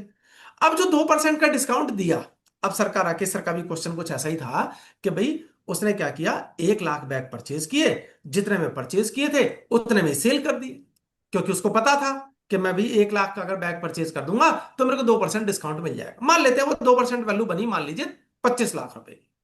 अब क्या हुआ, जो मैन्युफैक्चरर है वो 25 लाख रुपए का क्रेडिट नोट जारी करता है। अब जो क्रेडिट नोट जारी करता है वो क्रेडिट नोट होता है फाइनेंशियल या कॉमर्शियल क्रेडिट नोट, वो जीएसटी का क्रेडिट नोट नहीं होता। अब क्वेश्चन राइज हुआ, जब मैन्युफैक्चरर ने वो क्रेडिट नोट जारी किया 25 लाख रुपए का डीलर को, क्या उसको कोई अपनी आउटवर्ड जो सप्लाई का टैक्स था क्या वो कम कर रहा है? हमें पता है नहीं कर सकता। क्यों नहीं कर सकता? क्योंकि क्योंकि ये जीएसटी का क्रेडिट नोट नहीं है, ये फाइनेंशियल या कॉमर्शियल क्रेडिट नोट है। अब मैन्युफैक्चरर ने क्या किया, 25 लाख रुपए का जब कॉमर्शियल या फाइनेंशियल क्रेडिट नोट रेज किया तो कोई भी अपनी आउटपुट टैक्स लायबिलिटी कम नहीं करे। अब क्वेश्चन अराइज हुआ कि भाई यहां पर क्या हुआ, जो राकेश जी का क्लाइंट है उसने 1 लाख बैग परचेज किए थे, उसने उसके डिस्काउंट के एक्सटेंड अपनी परचेज की वैल्यू को कम कर लिया। यह हो सकता है या उसने इनकम साइड में दिखाया हो सकता है। अगर उसने सिर्फ परचेज में से कम कर लिया, तो क्या उसको आईटीसी कम करना है? कोई आईटीसी कम नहीं करना। यदि उसने उसको एज ए कमीशन दिखा दिया, क्रेडिट साइड में डिस्काउंट के हेड में डाल दिया, किसी में हेड में डाल दिया, क्या ये कोई सप्लाई है? कोई सप्लाई नहीं बनती जी, ये बिल्कुल भी अलग। कोई आईटीसी कम नहीं होगा, कोई सप्लाई नहीं बनती अलग से, कोई टैक्स पे नहीं करना। ऐसा जीएसटी काउंसिल ने कहा है कि आपको सर्कुलर लेके आना है। पहले सर्कुलर था हमारे पास में 105 नंबर, जिसको 112 से वापस ले लिया था। उसमें भी कुछ कुछ ऐसा ही लिखा हुआ था, उसको वापस ले लिया। अब दोबारा ये सर्कुलर लेके आ रहे हैं, इसकी बहुत ज्यादा रिक्वायरमेंट थी। तो इनका नेट सेल में अगर मैं बात करूं, पहली बात ये बताना चाह रहे हैं, यदि कॉमर्शियल क्रेडिट नोट, यदि फाइनेंशियल क्रेडिट नोट रेज किया है, ना तो आउटवर्ड सप्लाई का टैक्स कम होगा, ना आईटीसी कम होगी, पहली बात। दूसरी, Roman two, treatment of post sale discount provide by manufacturer to dealer as additional consideration in transaction between dealer and and customer. अब इन्होंने सेकंड में क्या कहा? एक मैन्युफैक्चरर है, मान लेते हैं कार का मैन्युफैक्चरर है। अब वो क्या करता है? वो डीलर को डिस्काउंट प्रोवाइड करता है। अब जब वो डीलर को डिस्काउंट प्रोवाइड करता है, तो वो डिस्काउंट दो तरीके का हो सकता है।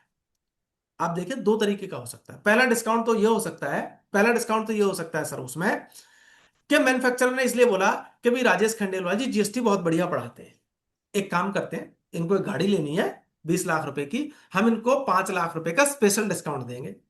मेरी बात हो गई मैन्युफैक्चरर से, मैं गया डीलर के पास, मैंने डीलर को बोला भैया मेरे को 5 लाख का डिस्काउंट दे दो। बोले मैं कोई डिस्काउंट नहीं देता आपको, मेरे पास कोई वो नहीं है, मेरा तो कॉस्टिंग ही नहीं आएगी इतनी 5 लाख रुपए आपको डिस्काउंट दे दूं। मैंने कहा देखो, मैं मैन्युफैक्चरर की पर्ची लेके आया हूं, और ये आप स्लिप रखिए, और 20 लाख की गाड़ी मुझे 15 लाख रुपए दे दीजिए। अब जो एंड कस्टमर मैं हूं, मेरा कॉन्टैक्ट किसके साथ है? मैन्युफैक्चरर के साथ है मेरा कॉन्टैक्ट।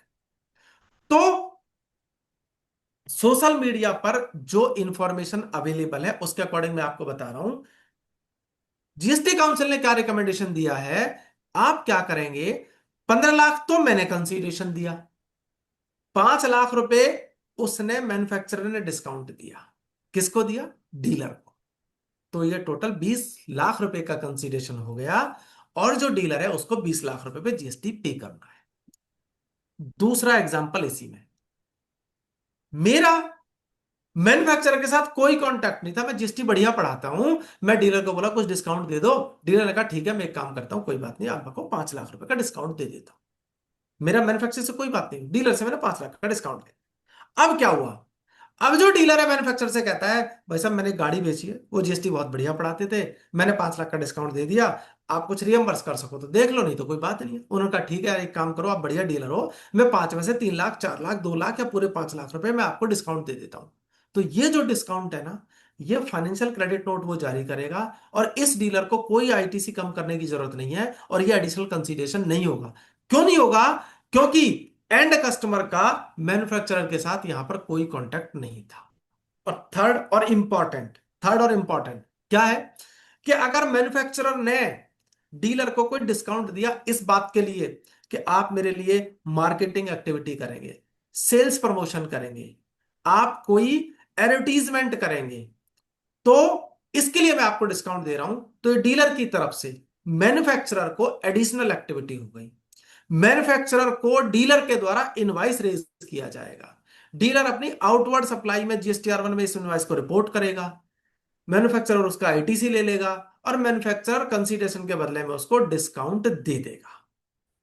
ये यहां पर जो आपका पोस्ट सेल डिस्काउंट से रिलेटेड है, वो जो सर्कुलर आएगा उसको मैंने डिस्कस किया। अब वैसे तो 1 घंटा हो गया है, बस 2-3 मिनट और लूंगा, रेट ऑफ टैक्स में आपको दिखाना चाहूंगा, और एक दो जो राकेश जी के भी सवाल थे वो भी लूंगा, बाकियों के भी ले लूंगा। बस 1 मिनट आप रुकिए, मैं एक एक करके अभी पेज नंबर 3 पे आ गया यहाँ पर।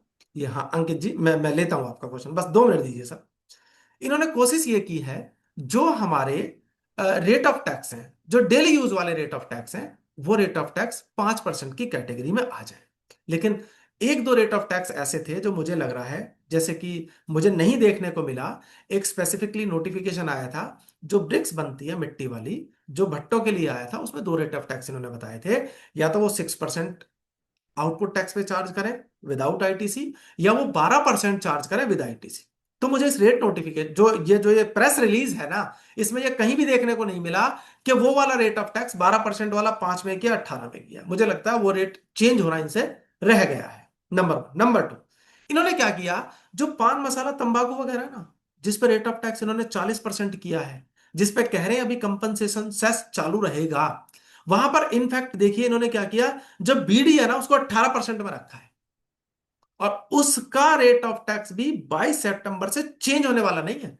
उसको भी कह रहे हैं हम फेज मैनर में आपको बताएंगे। तो मुझे लग रहा है वो तो कम से कम अभी अमेंडमेंट कर दिया जाना चाहिए था। ये सर, मैं बस जल्दी से गो थ्रू कर लेता हूँ 1 मिनट, मुझे नहीं लगता कोई विशेष चीज है। हाँ, लेकिन एक चीज उन्होंने क्या किया है, जो 28% का एक रेट था ना, मैं देखता हूं अगर कहीं मेरे को मिलता है, तो उसको ये 5% में लेके गए हैं। अदरवाइज 28% को या तो 18 में लेके गए हैं या 40 में लेके गए। बस एक ही जगह मेरे को ऐसा मिला जहां पर आपका वो 28% का जो रेट है तो वो 5% गया है। जैसे आपके मेडिसिन हो गए, आपके डेली यूज की जो जितने भी वस्तुएं हो गई हैं, गुड्स हैं, वो सारी की सारी इन्होंने 5 में ले ली है। सर्विसेज जितनी भी 12 में थी, जैसे आपका ट्रांसपोर्टेशन ऑफ गुड्स की सर्विस है, वो 12% में थी। जीटीए जो सर्विस प्रोवाइड करता है वो आपकी 18 में चली गई है। जो कंस्ट्रक्शन कंस्ट्रक्शन से रिलेटेड सर्विसेज थी, जहां पे 12% रेट था, वो भी 18 में चली गई है। तो ये कुछ रेट से रिलेटेड अमेंडमेंट है। हाँ जी, अब राकेश जी, अंकित जी, आप अपना क्वेश्चन पूछ सकते हैं सर। सर मेरे क्लाइंट सीमेंट वाले से बात हुई, हम्म। ऑटोमोबाइल वाले हैं, उनके सामने की समस्या यही है कि साहब मेरी बिलिंग है 20 सितंबर की, जी। और मेरे पड़ोसी की बिलिंग है 24 सितंबर की। जी। तो वो मुझसे माल ही नहीं खरीदेगा, मैं 128 लेता हूँ उससे तो, अलॉन्ग विद टैक्स। मैं बताता हूँ सर, मैंने मैं 90 की जगह पे या 100 की जगह पे मैंने 10 कर दिए, और 18 रुपए टैक्स के ले दिए। 128 में नहीं खरीदा, वो तो 118 पड़ोसी बेच रहा है मेरा। तो उसका कहना यह है कि जब तक मेरा पीछे वाला हम्म। फाइनेंशियल क्रेडिट नोट मुझे नहीं देगा, तब हम्म। तक मैं अपनी दुकान नहीं चला सकता हूँ। जी। मेरे 2.5 करोड़ का स्टॉक रखा हुआ है मेरे पास। जी। मैं कहाँ जाऊंगा वकील साहब? मैं बताता हूँ सर, मैं बताता हूँ। जी। आपकी वाली प्रॉब्लम को लेके आके चल रहा हूँ। जी। खासकर सबसे ज्यादा जो क्वेश्चन आ रहे हैं ऑटोमोबाइल वाले आ रहे हैं। उन्होंने जी क्या हाँ। जी किया हाँ। था सर, जी हाँ। उन्होंने क्या किया था, एक तो सर दिवाली आ रही है, एक जी। नवरात्रे आ रहे हैं, तो जी। उन्होंने अपने यहाँ पे स्टॉक जमा करके रखा हुआ है गाड़ी का। अब सर जी। हुआ क्या, गाड़ी पे रेट ऑफ टैक्स कितना है मान लेते हैं, अभी एक गाड़ी का, सिंगल गाड़ी का एग्जांपल लूंगा ताकि हमें आसानी से समझ में आए। मान लीजिए मेरी गाड़ी मान लीजिए सर साढ़े दस सर लाख सर, यहाँ पे जी। मैं कहूंगा, हम्म। गाड़ी का तो चलो ब्रांड है और वो एक ही डीलर है या एक ही वो है, तो उससे तो मजबूरी है कि मुझे जो फलानी गाड़ी खरीदनी है। लेकिन ऑटो पार्ट्स हैं जहाँ तक, हम्म। जिस पर 28% था, हाँ हाँ। वहां तो ऐसा कुछ है नहीं। हाँ नहीं है। तो उसमें और एक सीमेंट में, ये दो में दिक्कत ज्यादा आ रही है सर। ऑटो पार्ट्स वाले में, गाड़ियों में दिक्कत, वो तो चिल्ला चिल्ला ही करेंगे हम कम पे दे रहे हैं, और पीछे से उनको जो भी नहीं मिल नहीं रहा हो, सर, जैसे सर भी नहीं, मिल रहा हो। मैं जो बताने जा रहा हूँ सर, आप वाला सर। क्वेश्चन का भी ले रहा हूँ राकेश जी, जी। एक मिनट बस जी। एक। मान लीजिए किसी डीलर ने पहले से गाड़ी खरीदी थी कि 10 लाख रुपए की, है ना। अब इस पे रेट ऑफ टैक्स कितना लग के आया सर, मान लेते हैं 2,80,000, 28% है सर, ठीक है। जी। और मान लेते हैं इस पे 15% सेस है, तो 10 लाख पे जी। 15% हो गया सर 1.5 लाख, ठीक जी। है जी। अब जी। उन्होंने क्या किया, 22 सितंबर 2025 से अचानक कह दिया, कह देंगे कि भैया अब आपको ये 10 लाख रुपए पे 40% आपको टैक्स देना है। जी ठीक है हाँ। सर। अब क्या है, अगर मैं देखूं आज की डेट में मेरी वो जो गाड़ी है, 280 तो टैक्स लग रहा है, 1.5 लाख रुपए उस पर सेस लग रहा है, तो सेस तो मिला के वो ज्यादा नहीं है। 14,30,000 रुपए आ गई सर। हाँ। देखिए सुनिए, 14,30,000। अब सर ये कहा जा रहा है कि गाड़ियों पे रेट ऑफ टैक्स जो 25 लाख रुपए से नीचे वाली है, कुछ सीसी वगैरह उन्होंने जो जो भी कुछ दिया है, उस पे जी सर। क्या है, वो रेट ऑफ टैक्स हमारा 18% हो जाएगा, यही बोला है जी। सर। जी। अब सर आप ध्यान से सुनना, अब जैसे ही वो 18% हो जाएगा, तो सर पहली बात आप ये देखिए, जो कंपनसेशन सेस उनका input tax credit, sorry, ITC ledger में पड़ा हुआ है, वो मिलना बंद हो जाएगा। जब वो मिलना बंद हो जाएगा, अगर मैं डीलर हूं, तो मैं क्या दिमाग लड़ाऊंगा, भैया 1.5 लाख रुपए तो मेरी कॉस्टिंग हो गई, मुझे तो रिकवर करनी है। तो 10 लाख रुपए की तो मेरी गाड़ी आई थी पीछे से, 1,50,000 रुपए मेरे कंपनसेशन सेस हो गया। तो सर मैं क्या करूंगा, मैं कॉस्टिंग लगाऊंगा 11,50,000 रुपए की। मैं क्यों लॉस में सेल करूंगा, जब मैं 11,50 की मैं कॉस्टिंग लगाऊंगा, उस पर मैं 18% अप्लाई करूंगा। तो सर ऑटोमोबाइल वालों की जो सबसे, सॉरी, उसकी जो गाड़ियों के डीलर हैं, उनकी सबसे बड़ी समस्या यही आ रही है कि जो उनका सेस है, प्लीज म्यूट कर लीजिए, जो उनका सेस है ना, वो नहीं बात हुई है। हमारी कोई बात नहीं है। वो जो ट्रांसपोर्ट से होते हैं 3 लोग आए। हाँ। प्लीज प्लीज एडवोकेट साहब म्यूट कर लीजिए, चलो संतोष हम जी। लोग संतोष जी का क्रिकेट शायद अनम्यूट है। तो सर प्रॉब्लम गाड़ी वालों को ये आ रही है, एक एक करके सबको लूंगा, गाड़ी वालों को ये आ रही है, भाई जो ये कहा जा रहा है ना कि कस्टमर को बेनिफिट पास ऑन कर दो, मैं कहां से करूंगा? मेरे 1.5 लाख का क्या होगा सर? ये मेरा एक सिर्फ 1.5 लाख अमाउंट लिया है एक एक डीलर के पास सर। अगर मान लीजिए 50 गाड़ी हुई, 50 से आप 1.5 लाख को मल्टीप्लाई कर लीजिए सर, ये 2,500 करोड़ बनता है पूरे इंडिया की अगर मैं बात करूं तो। मुझे नहीं लग रहा क्या सॉल्यूशन इसका निकलने वाला है। अभी अंकित जी बस राकेश सर के 2 क्वेश्चन और थे, राकेश सर का 2 क्वेश्चन ये थे, एक तो ऑटोमोबाइल पार्ट का और एक सीमेंट वाले का। सर मैंने वहां पे आपको एग्जाम्पल के साथ समझाया था, आप सही कह रहे हैं सर, आप इस बात को सही कह रहे हैं, यदि उनको डिस्काउंट मिल रहा है, कमीशन मिल रहा है उनको अलग से, और वो रेट टू रेट बेच रहे हैं, तो सर उनकी आईटीसी पड़ी रहेगी। अब उनके पास एक ही ऑप्शन है, या तो वो अपना रेट इंक्रीज करें, या फिर उसको कॉस्ट बना लें और इनकम टैक्स का बेनिफिट ले लें। हाँ जी अंकित जी, अब बताइए क्या कहना चाह रहे हैं आप। अंकित जी, मैं माफी चाहूंगा आपको, मैंने इतनी देर रोका सर। सर आप म्यूट हैं, आपकी आवाज नहीं आ रही है सर।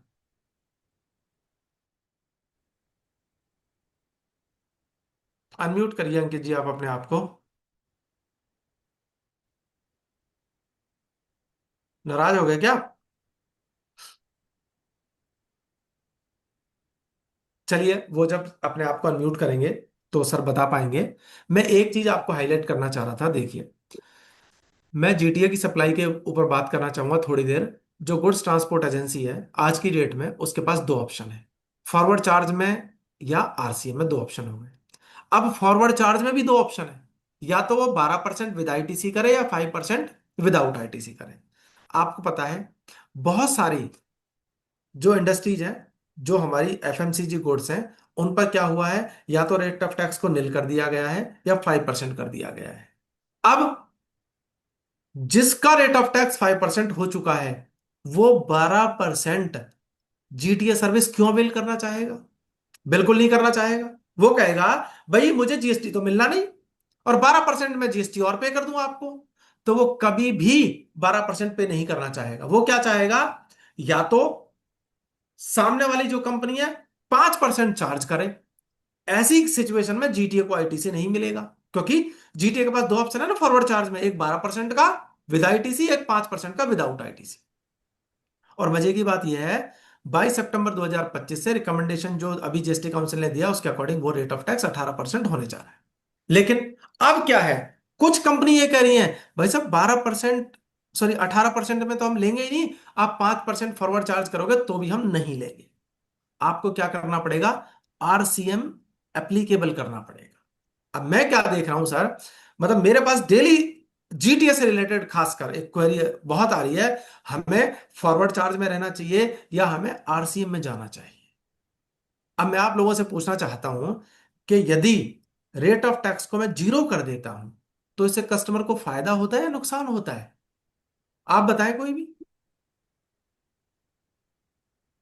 हाँ जी, कोई बताना चाहे।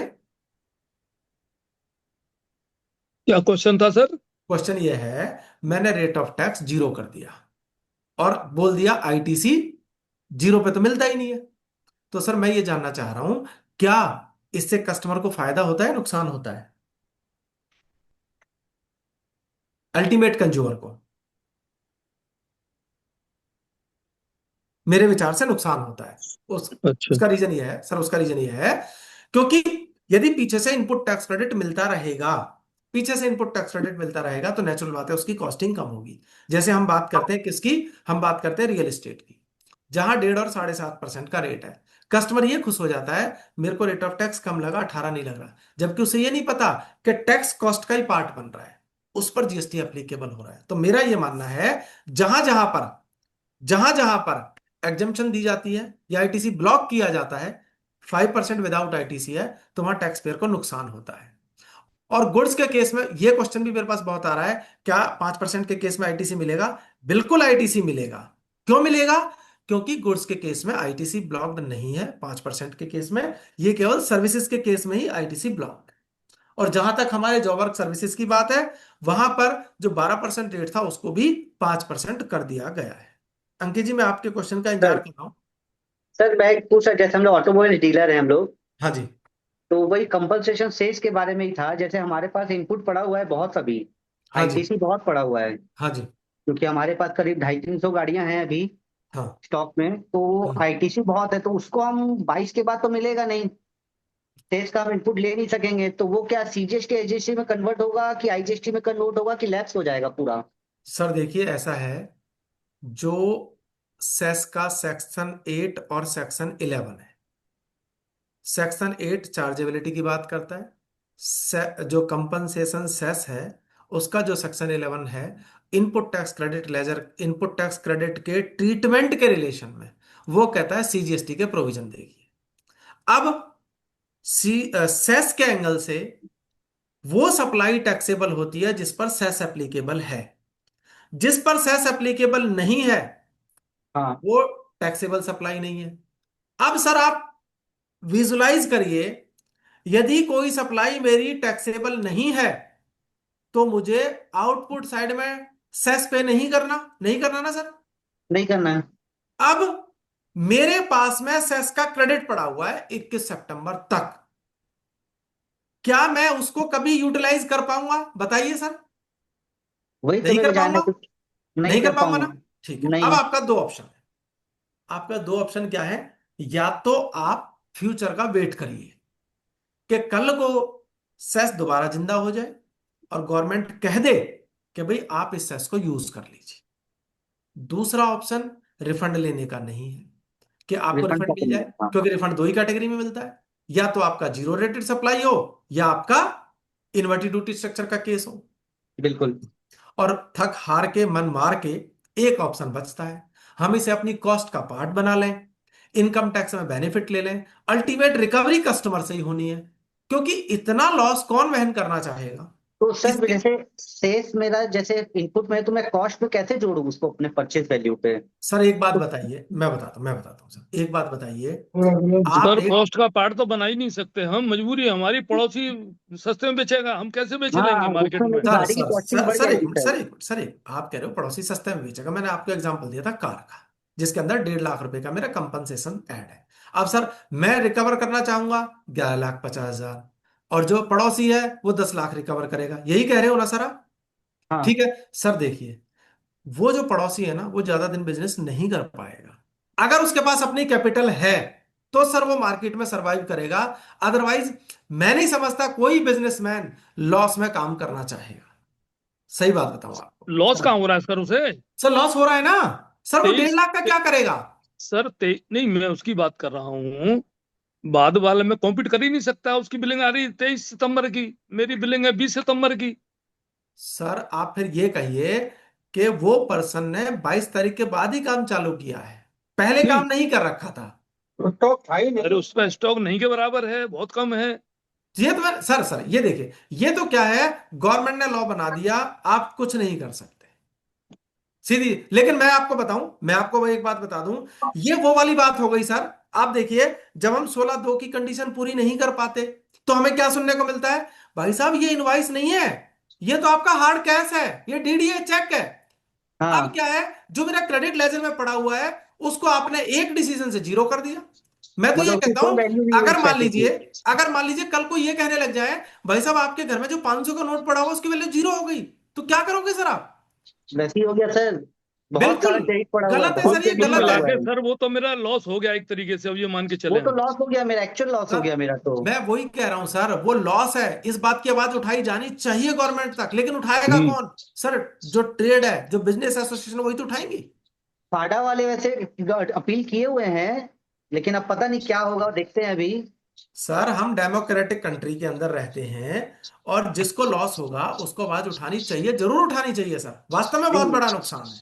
250 करोड़ का नुकसान, 2,500 करोड़ का नुकसान यस, हो रहा है ढाई पूरे हजार इंडिया करोड़ में। का नुकसान है सर, छोटा ढाई नुकसान नहीं है। हजार सर मैं वो आज की डेट में पूरी मेहनत करता हूं और दिन रात 24 घंटे काम करता हूं, तब थोड़े पैसे जमा कर पाता हूं, और एक डिसीजन से आप खत्म कर दोगे। पूरा मेरा इनपुट लैब्स खत्म हो जाएगा सर, हम लोग तो अब आप बहुत ये नुकसान हो देखिए, जाएगा। जब ये वैट से जीएसटी आया था, तब भी तो ट्रांजिशनल प्रोविजन दिया था। अब भी देना हाँ, चाहिए इनको, बिल्कुल देना चाहिए, मेरा ये मानना है। देना चाहिए बिल्कुल। या सर तो उसको सीजीएसटी आईजीएसटी में कन्वर्ट कर दे, या तो आईजीएसटी में कन्वर्ट कर दे। या कोई ताकि ट्रांजिशनल फेज दे दें कि आप ऐसा ऐसा कर लीजिए। इस बारे में मतलब अभी मेरा विचार ये भाई है कि जो आईटीसी को तो अंकित जी और राकेश ठीक है। भाई, इसमें हाँ मेरा विचार ये है कि जो आपकी ट्रेड यूनियन बनी हुई है, कार एसोसिएशन वाली बनी हुई है, जो सेलर्स है, हाँ। उनको ये आवाज उठानी पड़ेगी। उसमें अपनी एसोसिएशन या राकेश खंडेलवाल जी, राजेश खंडेलवाल जी या पराग सिंह कुछ नहीं कर पाएंगे। इसको तो अच्छा अपने हिसाब से चलो नहीं, लेकिन बात वाली वही है, तो अपनी हम तरफ से केवल चलो भी अपनी चलो चलो अपने चलो यस चलो मतलब। चलो पराग हाँ जी, ठीक है, मेरा ध्यान हाँ गया सेक्शन 14 पे। जी। तो मैंने खंडेलवाल सर से निवेदन किया कि नहीं, 14 आपसे पे अच्छा थोड़ा अच्छा। आपके प्रकाश प्रश्न में डालेंगे। लगातार आपके प्रश्न लगातार सुनना हूँ। और जब मेरी पर्सनल आपसे भेंट होती है तब भी आपसे बहुत डिस्कस करता हूँ, आपसे मुझे बहुत ज्ञान मिलता है राकेश भाई। आप तो मेरे बड़े भाई हैं और प्रेरणा स्रोत भी हैं। तो अन्य किसी भी सदस्य का कोई क्वेश्चन हो तो मैं ये प्रश्न कर सकता है, हैंड से कर दीजिए। तो भी टाइम अब 7:20 हो चुका है। कोई बात नहीं सर, अगर कोई किसी का क्वेश्चन है तो वो मुझसे पूछ सकता है।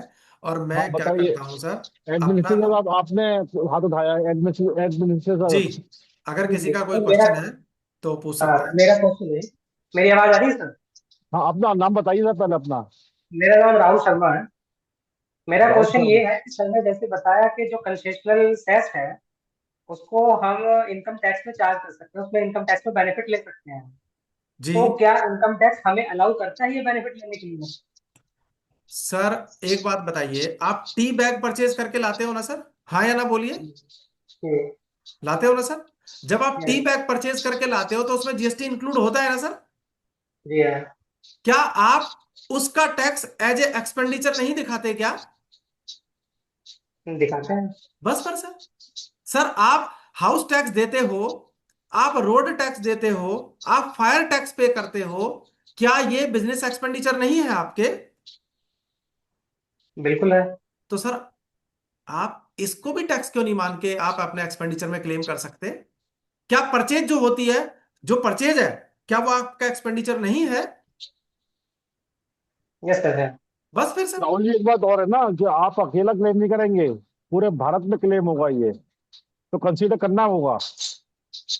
नहीं सर, पूरा सर पूरे भारत की कोई बात नहीं है। हो सकता है सर मैं अनरजिस्टर्ड पर्सन हूं, मैं पूरा टैक्स अपनी कॉस्ट में शामिल कर लूं, और मैं रजिस्टर्ड पर्सन हूं, मैं आईटीसी लेना ही ना चाहूं सर, मैं पूरा अपनी उसमें कॉस्ट में शामिल कर लूं। कहां मनाही है सर? कोई मनाही नहीं है। सब्जेक्ट टू कंडीशन है ये। और और कोई बताइए। साथी और कोई साथी क्वेश्चन? हाँ, सुशील कुमार गोले जी मुरैना से, जी सर बताइए। उस टाइम आपने कुछ बताया और लेकिन मैं लेट ज्वाइन किया था। वो एक चीज पूछना था, जो आईटीसी बच रहा है अपने पास, जो पुराना टैक्स है और जो रिडक्शन हो रहा है टैक्स में, उसमें आईटीसी रिवर्स करना पड़ेगा या फिर अपन यूज सुशील कर जी, मैं सकते हैं? जवाब दे दूं राजेश भाई के बजाय। आपने लेट ज्वाइन किया, लेकिन आपको जो है 1 घंटे बाद इसकी वीडियो अपलोड हो जाएगी, उसको आप समझ लीजिएगा। तो ओके। रिपीट करना बहुत मुश्किल है। नहीं सर, फिर भी हाँ हाँ या ना कर दीजिए, बस रिवर्स करना है मैं कि नहीं बता करना। सर, देखिए, जहां पे रेट ऑफ टैक्स निल हुआ है, या गुड्स या सर्विसेज मेरी एग्जाम्प्ट हो गई है, वहां पे आईटीसी रिवर्सल करना बनता है। ओके। जहां पे रेट ऑफ टैक्स निल नहीं हुआ बल्कि कम हुआ है, वहां हाँ। आईटीसी रिवर्सल की कोई रिक्वायरमेंट नहीं है। Okay, thank you. जी, एनी ये अदर बहुत पर्सन? क्वेश्चन आते हैं, बहुत। Any other person? और इसीलिए मैंने क्या किया था सर, इस क्वेश्चन को सबसे पहले ले लिया, मुझे पता था ये क्वेश्चन आएगा सर। बहुत इंपॉर्टेंट क्वेश्चन है सही वाला। बहुत चिंतित है व्यापारी और अपने अधिवक्ता साथी भी। और इसमें तो सर क्या मैं है ना, सबके अलग अलग व्यू निकल के आते हैं, लेकिन क्या है सर, मैंने इसको प्रैक्टिकली किया हुआ है। तो मैं अब चूंकि किसी साथी को क्वेश्चन नहीं आ रहा, तो मैं कंक्लूड करने के लिए अपने प्रेरणा स्रोत और अपने नेशनल वाइस को चेयरमैन श्री एडवोकेट संतोष गुप्ता जी कानपुर से, उनको आमंत्रित करता हूँ। धन्यवाद पराग जी। अभी हम लोगों ने अपने साथी राजेश खंडेलवाल जी फरीदाबाद, जो कि एक बहुत ही इमिनेंट स्पीकर भी हैं और इस विषय पे जीएसटी में अच्छा ज्ञान रखते हैं, और कई बार हम लोगों ने उनके व्याख्यान सुने भी हैं। और आज भी पूरा सुनने के बाद जिस अच्छी तरीके से समय सीमा के बंधन में उन्होंने अपना जीएसटी काउंसिल में जो रिकमेंडेशन हुई हैं, जो 56 जीएसटी काउंसिल की 3 सितंबर को बैठक हुई थी, उसके बारे में हम लोगों को बहुत अच्छा हाईलाइट किया। कई सवालात जो हमारे आपके माइंड में गूंज रहे हैं इसको लेके, उस पर भी उन्होंने अच्छा प्रकाश डाला। कंक्लूजन के तौर पे मैं ये कहना चाहूंगा कि सबसे पहले बात उसकी कर लेते हैं कि जिन कमोडिटी में रेट ऑफ टैक्स घटे हैं, और बड़े अच्छी तरीके से राजेश भाई ने बताया और इस सवाल का भी उत्तर दिया कि कोई उसमें आईटीसी रिवर्सल का मामला नहीं है। जहां एग्जम्पशन होता है, सिर्फ वही रेट ऑफ टैक्स का हमें रेट का रिवर्सल करना पड़ता, अदरवाइज नहीं करना पड़ता। लेकिन इन सारे मामलों में एक बड़ा यक्ष प्रश्न है पराग जी। वो यक्ष प्रश्न ये है कि जो रेट रिड्यूस हुए हैं तो हमने उसकी परचेज बढ़े हुए जीएसटी रेट पर की है और परचेजर को इनपुट टैक्स क्रेडिट का पूरा पैसा दिया है, चाहे वो सेस का हो और चाहे आईजीएसटी हो, चाहे सेंट्रल जीएसटी हो, चाहे स्टेट जीएसटी हो। अब यदि हम 22 तारीख के बाद उस माल की बिक्री करते हैं तो वो जो बढ़े हुए रेट का हम टैक्स पे करके आए हैं वो हम रियलाइज नहीं कर पाएंगे, और नहीं कर पाएंगे तो ये घाटा कौन बर्दाश्त करेगा? देखिए, जो ट्रेडर है उस ट्रेडर को तो जीएसटी में कोई रिफंड है नहीं, तो ऐसा नहीं कि आईटीसी का जो एक्सेस बैलेंस उसका चलता आएगा वो उसका रिफंड ले लेगा, उसका रिफंड नहीं लेगा। तो अब उसको कौन उसको कंपनसेट करेगा? गवर्नमेंट एमआरपी वगैरह के पीछे हाथ धो के पड़ी है, आप उसकी एमआरपी नहीं बढ़ाएंगे। अब तो कास्ट बढ़ा के कहां से इनडायरेक्टली कस्टमर से ले पाएगा, किससे लेगा? या तो दो ऑप्शन है मेरी अपनी निगाह में, या तो उसका जो उत्पादक है या जिससे उसने उस उत्पादक की चेन से वो कहे कि हमें कंपनसेट करिए आईटीसी, क्योंकि वो तो हमारे काम की नहीं रही है। या दूसरा कि वो सरकार से कहे कि भाई ठीक है, उत्पादक नहीं सुन रहा, लफड़ेबाजी नहीं कर रहा, आप कह रहे हैं कि घटे हुए दर का लाभ व्यापारी को दो, आगे जो बिलिंग होगी तो घटे दर पे आएगी, घटे दर में बिकेगी। लेकिन ये जो स्टॉक 22 सितंबर तक का रह जाएगा, 21 सितंबर की रात का, तो या तो आप हमको रिफंड दे दीजिए, फिर जैसे वैट में हमको रिफंड मिलता था, आप उस आईटीसी का जो डिफरेंस ऑफ आईटीसी है उसका एक मैकेनिज्म प्रोवाइड करिए हम ट्रेडर्स के लिए कि साहब ये ठीक है, ये जो आपकी घटी है, और आप जैसे हम लोग ट्रांसफर में जब आईटीसी लेके आए थे जीएसटी लागू होने पे, ऐसा कोई मैकेनिज्म दीजिए, हम स्टॉक के ऊपर जो एक्सेस आईटीसी हमारी उसका रिफंड दीजिए हमको। आगे कैरी ऑन करने की बात नहीं है, रिफंड की बात है कि रिफंड की एप्लीकेशन हो। आप रिफंड को जांच लें, हम सही क्लेम कर रहे हैं कि नहीं कर रहे हैं, हमारी इनवाइस से वेरीफाइड है कि नहीं है, और करके हमको आप रिफंड दीजिए, तभी इसका सोल्यूशन होगा। नहीं इसको हर व्यापारी को अपने अपने हिसाब से डील करना पड़ेगा, परेशानियां आएंगी, इनपुट टैक्स क्रेडिट उसका एक उसके ऊपर एक्स्ट्रा कास्ट टाइप के उसके ऊपर छाया रहेगा, तो उसका नुकसान उसे बर्दाश्त करना पड़ेगा। दूसरी बात हम लोग ये कर रहे हैं कि दो बातें और उभर के आई हैं, बाकी चीजें अभी जब आएंगी और इसका नोटिफिकेशन जारी होगा तब हम लोगों की समझ में और भी आएगा। एक तो उन्होंने कहा कि हम बड़ा आपको एक लॉलीपॉप खिला रहे हैं, अरे रजिस्ट्रेशन के लिए आपको बहुत परेशान होना पड़ता था, चिंता मत करो, 3 दिन के अंदर ले जाओ, हमसे डॉक्यूमेंटेशन पूरा करो ले जाओ। लेकिन उसमें शर्त क्या लगी है कि आप 2.5 लाख से ऊपर आईटीसी एडजस्टमेंट नहीं करोगे, तो भैया हम बाकी आईटीसी का क्या करेंगे? वो हम अपनी कास्ट का क्या पार्ट बना लेंगे? तो कौन लेगा वो 3 दिन वाला रजिस्ट्रेशन? तो हम पूरी पुरानी व्यवस्था में चले जाएंगे। भाई हमें तो नियमानुसार आईटीसी का एडजस्टमेंट भी चाहिए, जो हम आईटीसी बैलेंस है हमारे पास वो आउटपुट लायबिलिटी में तो हम सेट अप करेंगे, तो वो बेकार है। दूसरा ये देखना है, विजय राजेश भाई ने कहा कि इन्वर्टेड ड्यूटी स्ट्रक्चर का रिफंड यदि बनता है, क्योंकि तमाम में रेट ऑफ टैक्स वगैरह कम हो गए हैं, ये तो भविष्य बताएगा कि क्या बनेगा क्या नहीं बनेगा। Number 2, zero rated supply export की है, तो सरकार ने बड़ा वाहवाही लूटी कि हम आपको तुरंत 1 हफ्ते के अंदर 90% का रिफंड कर देंगे। लेकिन उसमें प्रोविजो दिया है कि उसके रिस्क फैक्टर को हम कैसे मेटरलाइज करेंगे, इसका कोई मैकेनिज्म आएगा। तो क्या मैकेनिज्म आएगा? भैया हमसे गारंटी मांगोगे, तो क्या मतलब हुआ? हमसे कह दो यदि बैंक गारंटी दो इंडिमनिटी बॉन्ड की गारंटी दो, तब हम आपको 90% का रिफंड तुरंत देंगे, नहीं तो रेगुलर कोर्स में देंगे। तो भैया कौन लेगा बैंक गारंटी देके? जो आएगा तो देखा जाएगा। अभी तो हम लोग कयास लगा रहे हैं कि भाई क्या रिस्क को कवर करने के लिए आप करेंगे, ये तो कुछ करेंगे। तो क्या फायदा हुआ आपके इस लॉलीपॉप को खिलाने से? ये हम लोगों के लिए तो बेकारी हो गई। ये तो बिल्कुल जैसे कि शुगर का बीमार हो, उसको कह दो आइसक्रीम खा लो, रसगुल्ला खा लो। तो हम शुगर के बीमार हैं, सारे व्यापारी उनका इलाज करो कि रसगुल्ला और ये आइसक्रीम खिलाओगे, जिसका कोई अर्थ नहीं है। खैर चलिए, जो भी होगा भविष्य देखेंगे, नोटिफिकेशन आने दीजिए, उन सब में स्थितियां आएंगी। ये 2 4 5 ये जो यक्ष प्रश्न है राजेश भाई ने उठाए, जो मेरी दिमाग में आए, ये एक प्रकार से वाकई यक्ष प्रश्न है जो युधिष्ठिर से पूछे थे यक्ष ने, जवाब दो, तो कोई जवाब नहीं दे पाया। पांचों भाई तो मर गए वहीं पर, नहीं दे पाते। 5वें युधिष्ठिर जी बचे थे, तो अपने पास एक ही युधिष्ठिर है, मोदी बाबा। जो वो चाहते हैं वही होता है, जो वो करते हैं वही होता है। वो जो लाल किले के प्राचीर से जब उन्होंने कहा, तभी ये साला रेट ऑफ रिडक्शन का आया। लेकिन ये मैकेनिज्म नहीं आया कि हम रेट कम कर दे रहे हैं तो व्यापारियों का क्या होगा, जो हायर रेट से माल खरीदे हुए बैठे हैं। खैर चलिए, राजेश भाई का बहुत बहुत धन्यवाद। जैसा कि हमेशा हम उनके अच्छे लेक्चर सुनते रहे, आज भी हम लोगों ने बहुत अच्छी तरह सुना, उन्हें बहुत बहुत बधाई। और इन्हीं साथ के साथ हम लोग आगे फिर मिलेंगे, फिर विचार करेंगे। जब कोई नोटिफिकेशन आएंगे, उनमें जो भी कोई चेंजेस आते हैं आईटीसी को लेके या इस मैकेनिज्म को लेके, उस पर फिर हम लोग चर्चा करेंगे। और इसी के साथ मैं ये वेब का माइक अपने महामंत्री पराग सिंह जी को सौंपता हूँ। धन्यवाद। धन्यवाद सर। मैं अपने विचार व्यक्त कर दूं। तो ये जैसा वो वेट से कन्वर्ट हुआ था जीएसटी में, उस समय टान आया था एक फॉरम, जिससे काफी राहत मिली थी।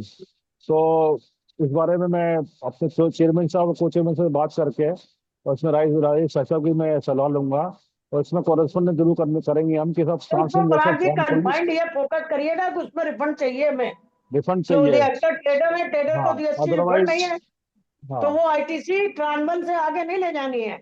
हमें हाँ रिफंड की एप्लीकेशन का मैकेनिज्म दीजिए, ट्रांसफर के जो थ्रू, मतलब पुरानी आईटीसी पड़ी स्टॉक उसका लेकर पर। के ट्रांसफर के थ्रू जी जी, सेल्स का या अदर टैक्स का रिफंड प्रोवाइड करें हमें, जिससे हमें प्रोवाइड करें हमें। फाइनेंशियली लॉस ना है। तीसरी बात जी ये है कि जैसे mid term of second quarter में ये रेट ऑफ टैक्स चेंज करने जा रहे हैं 22 सितंबर से। ये 1 अक्टूबर होना चाहिए। इससे ये है मिड ऑफ टर्म में दिक्कत ना आए, दिक्कत आएगी प्रोफेशनल्स को। तो आगे 3 साल बाद सेक्शन 61 के एसएमटी रिटर्न आने ही आने हैं, वो तो लाजमी बात है। तो अदरवाइज डिस्प्यूट बढ़ेंगे और विभाग मैं तो बनाम। पराग सर, मैं तो क्या जी है, इसको एक अपॉर्चुनिटी के रूप में देखता हूँ। जब आप देखिए एसएमटी 10 बढ़ेंगे तो अपॉर्चुनिटी किसको मिलने वाली है?